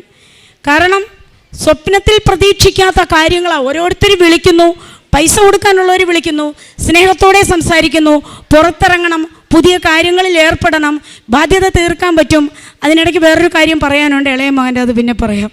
ബാധ്യത തീർക്കണം, ഉപദേശങ്ങളുടെ പെരുമഴ. പൈസ കൊടുക്കാൻ ഇത്രയും ദിവസം ചീത്ത വിളിച്ചവർ ഉപദേശത്തിൻ്റെ പെരുമഴയാണ്. ഞാനിപ്പോൾ പതുക്കെ എഴുന്നേറ്റു, മാതാവിൻ്റെ ഫോട്ടോയൊക്കെ വെച്ചിട്ടുണ്ട്, തിരികളൊക്കെ കത്തിച്ച് വെച്ചിട്ടുണ്ട്. അവിടെ പോയി ഉടമ്പടി തൈലം ഞാൻ എന്നും എടുത്ത് തേക്കുമായിരുന്നു. അപ്പോൾ ആഴത്തിൽ അങ്ങനെ മനസ്സർപ്പിച്ചൊരു പ്രാർത്ഥന രോഗസൗഖ്യത്തിന് വേണ്ടി ഞാൻ പ്രാർത്ഥിച്ചിട്ടില്ല. ഇത്രയുമൊക്കെ തന്ന മാതാവിനെ എന്തുകൊണ്ട് എൻ്റെ കണ്ണ് സുഖപ്പെടുത്തിക്കൂടാ? ഞാൻ ആ ഉടമ്പടി തൈലം വിശ്വാസ പ്രമാണം എന്നും ചൊല്ലുന്നുണ്ടെങ്കിലും അന്ന് ഞാൻ പ്രഖ്യാപിച്ചു ചൊല്ലി. ഈശോയുടെ കുരിശുമരണവും ഉയർപ്പും എല്ലാം മനസ്സിലേറ്റു പറഞ്ഞ് പ്രഖ്യാപിച്ച് വിശ്വാസ പ്രമാണം ചൊല്ലി. ഇവിടെ എൻ്റെ ഫോണിൽ ഫോട്ടോ ഉണ്ട്. ഈ 5 ദിവസം മുമ്പ് എൻ്റെ കണ്ണ് ഏത് രൂപത്തിലായിരുന്നു എന്നും ഇപ്പോൾ ഏത് രൂപത്തിലായിരുന്നു എന്നും ഒരാൾ പോലും എൻ്റെ മുഖത്ത് നോക്കില്ലായിരുന്നു. ഈ ഉടമ്പടി തൈലം എടുത്തു തേച്ചു, പ്രാർത്ഥിച്ചു, എൻ്റേതായിട്ടുള്ള കാര്യങ്ങളിൽ കുളിച്ചു, കാര്യങ്ങളൊക്കെ ചെയ്തു. ചെറിയ രീതിയിലൊരു കാപ്പി ഇട്ടു, കുടിച്ചു. രാവിലെ പോകണം. അപ്പോൾ കൊച്ചിൻ്റെ പേര് സോഫി എന്നാണ്. ഒന്നുകൂടി സോഫിയെ വിളിച്ചു. ആരോഗ്യം വന്നപ്പോൾ കളിയാക്കാൻ പറഞ്ഞതാണോ? അല്ല ചേച്ചി, ചേച്ചിക്ക് പൈസ തരാം, ചേച്ചി വാ നാളെ. അങ്ങനെ ഞാൻ ഇതിങ്ങനെ ഉടമ്പടി തൈലമൊക്കെ തേച്ചു. രാത്രി കിടന്നുറങ്ങി. നേരം വെളുത്തപ്പോൾ ഞാൻ മറന്നുപോയി കണ്ണിൻ്റെ കാര്യം. തൈലം തേച്ചതൊക്കെ മറന്നു. കാരണം സോഫിയുടെ അടുത്തേക്ക് പോകാനുള്ള ഒരുക്കങ്ങളാണ്. സമയം നോക്കിയിട്ട് സമയം പോകുന്നില്ല. ഞാൻ കുളിയൊക്കെ കഴിഞ്ഞ് വന്നപ്പോൾ എനിക്ക് തോന്നി കണ്ണിന് വേദന ഉണ്ടായിരുന്നല്ലോ, വെളിച്ചത്തെനിക്ക് നോക്കാൻ പറ്റുന്നില്ലായിരുന്നല്ലോ. ഓടിപ്പോയി കണ്ണാടി എടുത്ത് നോക്കി, എൻ്റെ കണ്ണ് സൗഖ്യപ്പെട്ടിരിക്കുന്നു. കണ്ണിന് ഒരു നേരിയ ചുമപ്പ് മാത്രമേ ഈ സൈഡിലുള്ളൂ. നീര് മാറി, വേദനയില്ല. ഏത് കണ്ണിന് ഇവിടെയൊക്കെ ഞാൻ തൊട്ട് നോക്കി. പരിപൂർണ സൗഖ്യം പ്രാപിച്ചു. പിറ്റേ ദിവസം അന്ന് തന്നെ ഞാൻ സോഫിയെ പോയി കണ്ടു. 60,000 രൂപ അന്ന് എനിക്ക് തന്നു. ബാക്കി പൈസ 40,000 രൂപ ഇന്ന് തന്നു. 1,00,000 രൂപ തികച്ച് ഇത്രയും ദിവസം ചീത്ത വിളിച്ചുകൊണ്ടിരിക്കുന്ന ആ കൊച്ചെനിക്ക് തന്നു. ചില്ലറ പൈസകളൊക്കെ എല്ലാവർക്കും കൊടുത്തു. ഇനി ഞങ്ങൾ പൈസ ചോദിക്കില്ല, സാധിക്കുമ്പോൾ ഇങ്ങോട്ട് വിളിച്ച് താ എന്ന് പറഞ്ഞു. ഞാൻ നിങ്ങളോട് പറയാണ്, എനിക്കൊന്നുമില്ല. എനിക്കെൻ്റെ ഇല്ലായ്മകൾ ഇപ്പോൾ എൻ്റെ മനസ്സിലില്ല. എനിക്കെന്തില്ല എന്ന് ഞാൻ ചിന്തിക്കുന്നില്ല. എനിക്കെന്തുണ്ട് എന്ന് മാത്രമേ എൻ്റെ മനസ്സിലുള്ളൂ. അതിനുശേഷം ഈ ഇളയ മകൻ, അവന് ഞാൻ ഇവിടെയാണല്ലോ, ഇളയ മകൻ SLC ഒക്കെ പാസ്സായി, +2 പോകുന്നു. ഞാൻ വിചാരിച്ചു അമ്മ പ്രായമായി, അമ്മയ്ക്ക് ആഹാരം വെച്ച് കൊടുക്കാനുള്ള പ്രാപ്തിയൊക്കെ ഏറെക്കുറെ വയ്യ. അപ്പം കണ്ണിന് ഇച്ചിരി പ്രശ്നമുണ്ട്. പൈസയുടെ ബാധ്യതകൾ അവിടെയുള്ളത് കൊണ്ട് കുടുംബത്തെ ഇവിടെ കൊണ്ടുവരാൻ പറ്റില്ല. അവരവിടെ ഉള്ളത് കൊണ്ടാണ് പല രീതിയിലും ചെറിയ രീതിയിൽ കാര്യങ്ങൾ പോകുന്നത്. വീണ്ടും ഞാൻ ഇവിടെ വന്നു. എൻ്റെ മകന് എന്തെങ്കിലും ഒരു നല്ല വഴിയിലേക്ക് എൻ്റെ മകനെ വിടണം. ഈ മോൻ എന്നോട് പറഞ്ഞു, മെൽബിൻ എന്നാണ് പേര്, മമ്മി എനിക്ക് സ്കൂബ ഡൈവിങ് പഠിക്കാനാണ് ഇഷ്ടം. സ്കൂബ ഡൈവിങ് കോഴ്സിനെ കുറിച്ച് ചിലർക്കെങ്കിലും അറിയുമായിരിക്കും. ആഴക്കടലിൽ ഓക്സിജനൊക്കെ വെച്ച് പോയി മുങ്ങൽ വിദഗ്ധനെന്ന് വേണമെങ്കിൽ പറയാം. അത്രയും വലിയൊരു കോഴ്സ് എൻ്റെ മകൻ തിരഞ്ഞെടുത്തു. അപ്പം ഞാൻ നോ പറഞ്ഞില്ല. എല്ലാവരും നിരുത്സാഹപ്പെടുത്തി. കടലിനടിയിലേക്ക് നേരിട്ട് മുങ്ങുന്ന വിദേശികൾ മാത്രം പഠിക്കുന്ന ഒരു കോഴ്സാണ്. കേരളക്കാർ വളരെ കുറവാണ്. ഇത് മാത്രമേ ഉള്ളൂ മോനെ കരയുക, എനിക്കത് മതി മമ്മി. അവൻ നീന്താൻ ഭയങ്കര മിടുക്കനാണ്. അങ്ങനെ അവൻ ആ കോഴ്സിന് പോയി. ഇൻഡിപെൻഡൻസ് ഡേയുടെ അന്ന് ഇന്ത്യ ഗവർണറുടെ കയ്യിൽ നിന്ന് അവൻ ഡയറക്റ്റ് 40 മീറ്റർ അച്ചീവിന് ഒരു അവാർഡ് വാങ്ങി. ആ മകൻ 40,000 രൂപ സാലറിയിൽ ഡൈവ് മാസ്റ്ററായിട്ട് കർണാടകയിൽ 18 വയസ്സിൽ ഉദ്യോഗസ്ഥനായി. ഈ വിഷുവിൻ്റെ അന്ന് എൻ്റെ മകൻ ജോലിക്ക് കയറി. എൻ്റെ 2 മക്കളും ജോലി കിട്ടി. ഒരുപാട് ശമ്പളം, ഒരുപാട് കാര്യങ്ങളല്ല. എന്നെ സംബന്ധിച്ച് എൻ്റെ മക്കൾ ഈ തോതിലൊരു 5 വർഷം ജോലി ചെയ്താൽ മാത്രമേ ബാധ്യത തീർക്കാൻ പറ്റുള്ളൂ. ഒരു ഭവനമൊന്നും എൻ്റെ മനസ്സിലില്ല. എൻ്റെ മാതാവ് എന്നെ സമൃദ്ധമായിട്ട് അനുഗ്രഹിച്ചു. ഞാൻ അർത്ഥമറിഞ്ഞ് പ്രാർത്ഥിക്കാൻ തുടങ്ങി. വിശുദ്ധ കുർബാന, എനിക്കിപ്പോൾ സങ്കടം എന്താണെന്ന് ചോദിച്ചാൽ, കഴിഞ്ഞു പോയ വർഷങ്ങളെ ഓർത്താണ് എനിക്ക് സങ്കടം. ദൈവത്തെ അറിയാതെ ജീവിച്ച വർഷങ്ങൾ നഷ്ടപ്പെട്ടതിനെ ഓർത്ത് ഞാൻ നന്ദി പറയുവാണ്. കാരണം ഈ നഷ്ടങ്ങൾ വന്നതുകൊണ്ടാണ് എനിക്കിന്ന് ഇവിടെ നിൽക്കാൻ പറ്റിയത്, ദൈവത്തെ അറിയാൻ പറ്റിയത്. ഞാൻ ഇന്ന് ചിന്തിക്കുന്ന ഈ ഭൂമിയിലെ നമ്മുടെ ജീവിതം വളരെ ചെറിയ കാലഘട്ടമാണ്. ഇവിടെ എന്തുണ്ടായാലും നമുക്ക് കാര്യമില്ല. എല്ലാവരും ഉണ്ണുന്നു, ഉറങ്ങുന്നു, മരുന്ന് വാങ്ങുന്നു, ആഡംബരം, അവസാന വിശ്രമം അവിടെയാണ്. എൻ്റെ സമ്പാദ്യം എനിക്ക് അവിടെയാണ് വേണ്ടത്, ഭൂമിയിൽ എനിക്ക് സമ്പാദ്യം വേണ്ട എന്ന് ഞാൻ തീരുമാനിച്ചു. എൻ്റെ മക്കളോട് 1 മണിക്കൂർ ഞാൻ വചനം പറയും. എന്തെങ്കിലും പറയാൻ വരുമ്പോൾ മമ്മി വയ്ക്കുമെന്ന് പറയുന്ന കുട്ടികൾ കണ്ണ് സൗഖ്യപ്പെട്ടതോടുകൂടി എൻ്റെ ഇളയ മകൻ ഇന്നലെ 1.5 മണിക്കൂർ സമയം ഞാൻ വചനം പറയുന്നത് കേട്ടിരുന്നു. ഞാൻ പറഞ്ഞു, മകൻ എൻ്റെ കൂടെ വരുമ്പോൾ കൃപാസനത്തിൽ വരണം, അമ്മയുടെ അടുത്ത് വരണം, നന്ദി പറയണം, ഒരു നേരമെങ്കിലും ഇല്ലാത്തവർക്ക് 10 രൂപ അറിഞ്ഞു കൊടുക്കണം. എൻ്റെ മക്കൾ എനിക്കൊരു കൃപ കിട്ടി. 500 രൂപയുടെ ആവശ്യമാണെങ്കിൽ ഒരു 100 രൂപയിൽ ഒതുക്കാമോ എന്ന് നോക്കും. എൻ്റെ മകന് ജോലിക്ക് കയറി, ചെരുപ്പ് വേണം. അപ്പോൾ എന്നോട് പറഞ്ഞു, മമ്മി ചെരുപ്പില്ല, മമ്മി എനിക്കൊരു 500 രൂപ ഇട്ട് തരണം. തരാം മകനെ എന്ന് പറഞ്ഞ് ഇന്നലെ അവൻ എന്നോട് വിളിച്ചു പറഞ്ഞു, മമ്മി 300 മതി. ഞാനൊരു 250 രൂപയുടെ ചെരുപ്പേ വാങ്ങിയിട്ടുള്ളൂ. അങ്ങനെ ഒരു വലിയ കൃപ എനിക്ക് തന്നു. നമ്മൾ പറയും മക്കളാണ് ഏറ്റവും വലിയ സമ്പാദ്യം എന്ന് പറയുമെങ്കിലും നമ്മളത് പറച്ചിലിൽ മാത്രമേ ഉള്ളൂ. മറ്റുള്ള സമ്പാദ്യങ്ങൾക്ക് പുറകെ പോകും. എന്നെ സംബന്ധിച്ച് പൂർണ്ണമായിട്ടും എനിക്ക് സമ്പാദ്യം എൻ്റെ മക്കളും ഈശോ തന്ന കുറേ കൃപകളും. അതിന് ഞാൻ സമ്പന്നയാണെന്ന്, ഞാൻ കോടീശ്വരിയാണ്. എൻ്റെ കടങ്ങൾ ഈ സാക്ഷ്യം കേൾക്കുന്നുണ്ടെങ്കിൽ ഞാൻ പൈസ കൊടുക്കാനുള്ള എല്ലാവർക്കും 1 രൂപയില്ലാതെ ഞാൻ തിരിച്ച് കൊടുത്തിരിക്കും. പഴയതുപോലെ പ്രതാപത്തിലോ അങ്ങനെ ഒന്നും എനിക്ക് വരണ്ട. അന്നന്നത്തെ ആഹാരം എൻ്റെ ഈശോ എനിക്ക് തരുമെന്ന് ഉറച്ച് വിശ്വസിച്ചുകൊണ്ട് എൻ്റെ സാക്ഷ്യം ഞാനിവിടെ അവസാനിപ്പിക്കുന്നു. Praise the Lord. കർത്താവ് നിനക്ക് കഷ്ടതയുടെ അപ്പവും ക്ലേശത്തിൻ്റെ ജലവും തന്നാലും നിന്റെ നയനങ്ങൾ നിന്റെ ഗുരുവിനെ ദർശിക്കും. നീ വലത്തോട്ടോ ഇടത്തോട്ടോ തിരിയുമ്പോൾ നിന്റെ കാതുകൾ പിന്നിൽ നിന്ന് ഒരു സ്വരം ശ്രവിക്കും, ഇതാണ് വഴി, ഇതിലേ പോവുക. യെശയ്യാ പ്രവാചകൻ്റെ പുസ്തകം 30-ാം അധ്യായം 20-ാം തിരുവചനമാണ്. ലിസി എന്ന ഈ മകൾ, ലിസി ബെന്നി, ഈ മകള് തൻ്റെ അനുഭവ സാക്ഷ്യം നമ്മോട് പറയുന്നത് ശ്വാസമടക്കി നാം ഒക്കെ കേട്ടുകൊണ്ടിരിക്കുകയായിരുന്നു. ഒരു വലിയ ബിസിനസ് സംരംഭം, 4000 രൂപയിൽ തുടങ്ങിയ ഒരു ബിസിനസ് സംരംഭം, അത് ഏറ്റവും നല്ല രീതിയിൽ 25-26 ലക്ഷം രൂപ ഡിപ്പോസിറ്റ് വരുന്ന രീതിയിൽ ആക്കിയ മകള് പിന്നീട് ഒരു ഡ്രസ്സ് മാറിയിടുവാനില്ലാത്ത അവസ്ഥയിലേക്ക് വരുന്നു. അങ്ങനെയുള്ള ആ മകൾ ആത്മഹത്യക്ക് വേണ്ടിയിട്ട് മാവേലി എക്സ്പ്രസ് വരുന്നത് നോക്കി വെയിറ്റ് ചെയ്തിരിക്കുമ്പോൾ കൃപാസനത്തിൻ്റെ അമ്മ അവിടെ ചെല്ലുകയാണ്, കൃപാസന മാതാവ് അവിടെ ചെല്ലുകയാണ്. കൃപാസന പത്രം അത് വ്യക്തികളിലൂടെയാണ് നമുക്ക് കിട്ടുക, പക്ഷേ അമ്മ പറഞ്ഞു വിട്ടിട്ടാണ്.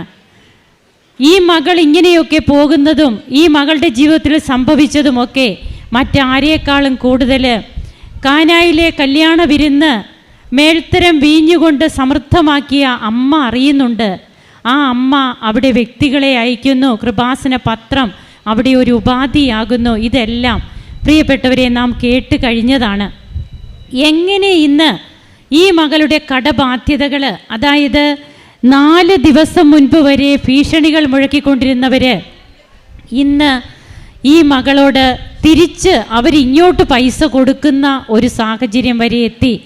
അങ്ങനെ ഈ മകൾ ഇന്ന് കടക്കെണികളിൽ നിന്നൊക്കെ മോചിക്കപ്പെട്ട് തൻ്റെ അനുഭവ സാക്ഷ്യത്തിലൂടെ എങ്ങനെ ദൈവത്തിൻ്റെ ഒരു സാക്ഷിയായി തീരുന്നു ഇവിടെ ആ മകൾ വന്നു ചേർന്നതും പിന്നീട് ജീവിതത്തിലുണ്ടായ ഓരോ അവസ്ഥകളും അതിന് സിസ്റ്റർ വിവരിച്ച് പറയേണ്ട കാര്യമില്ല.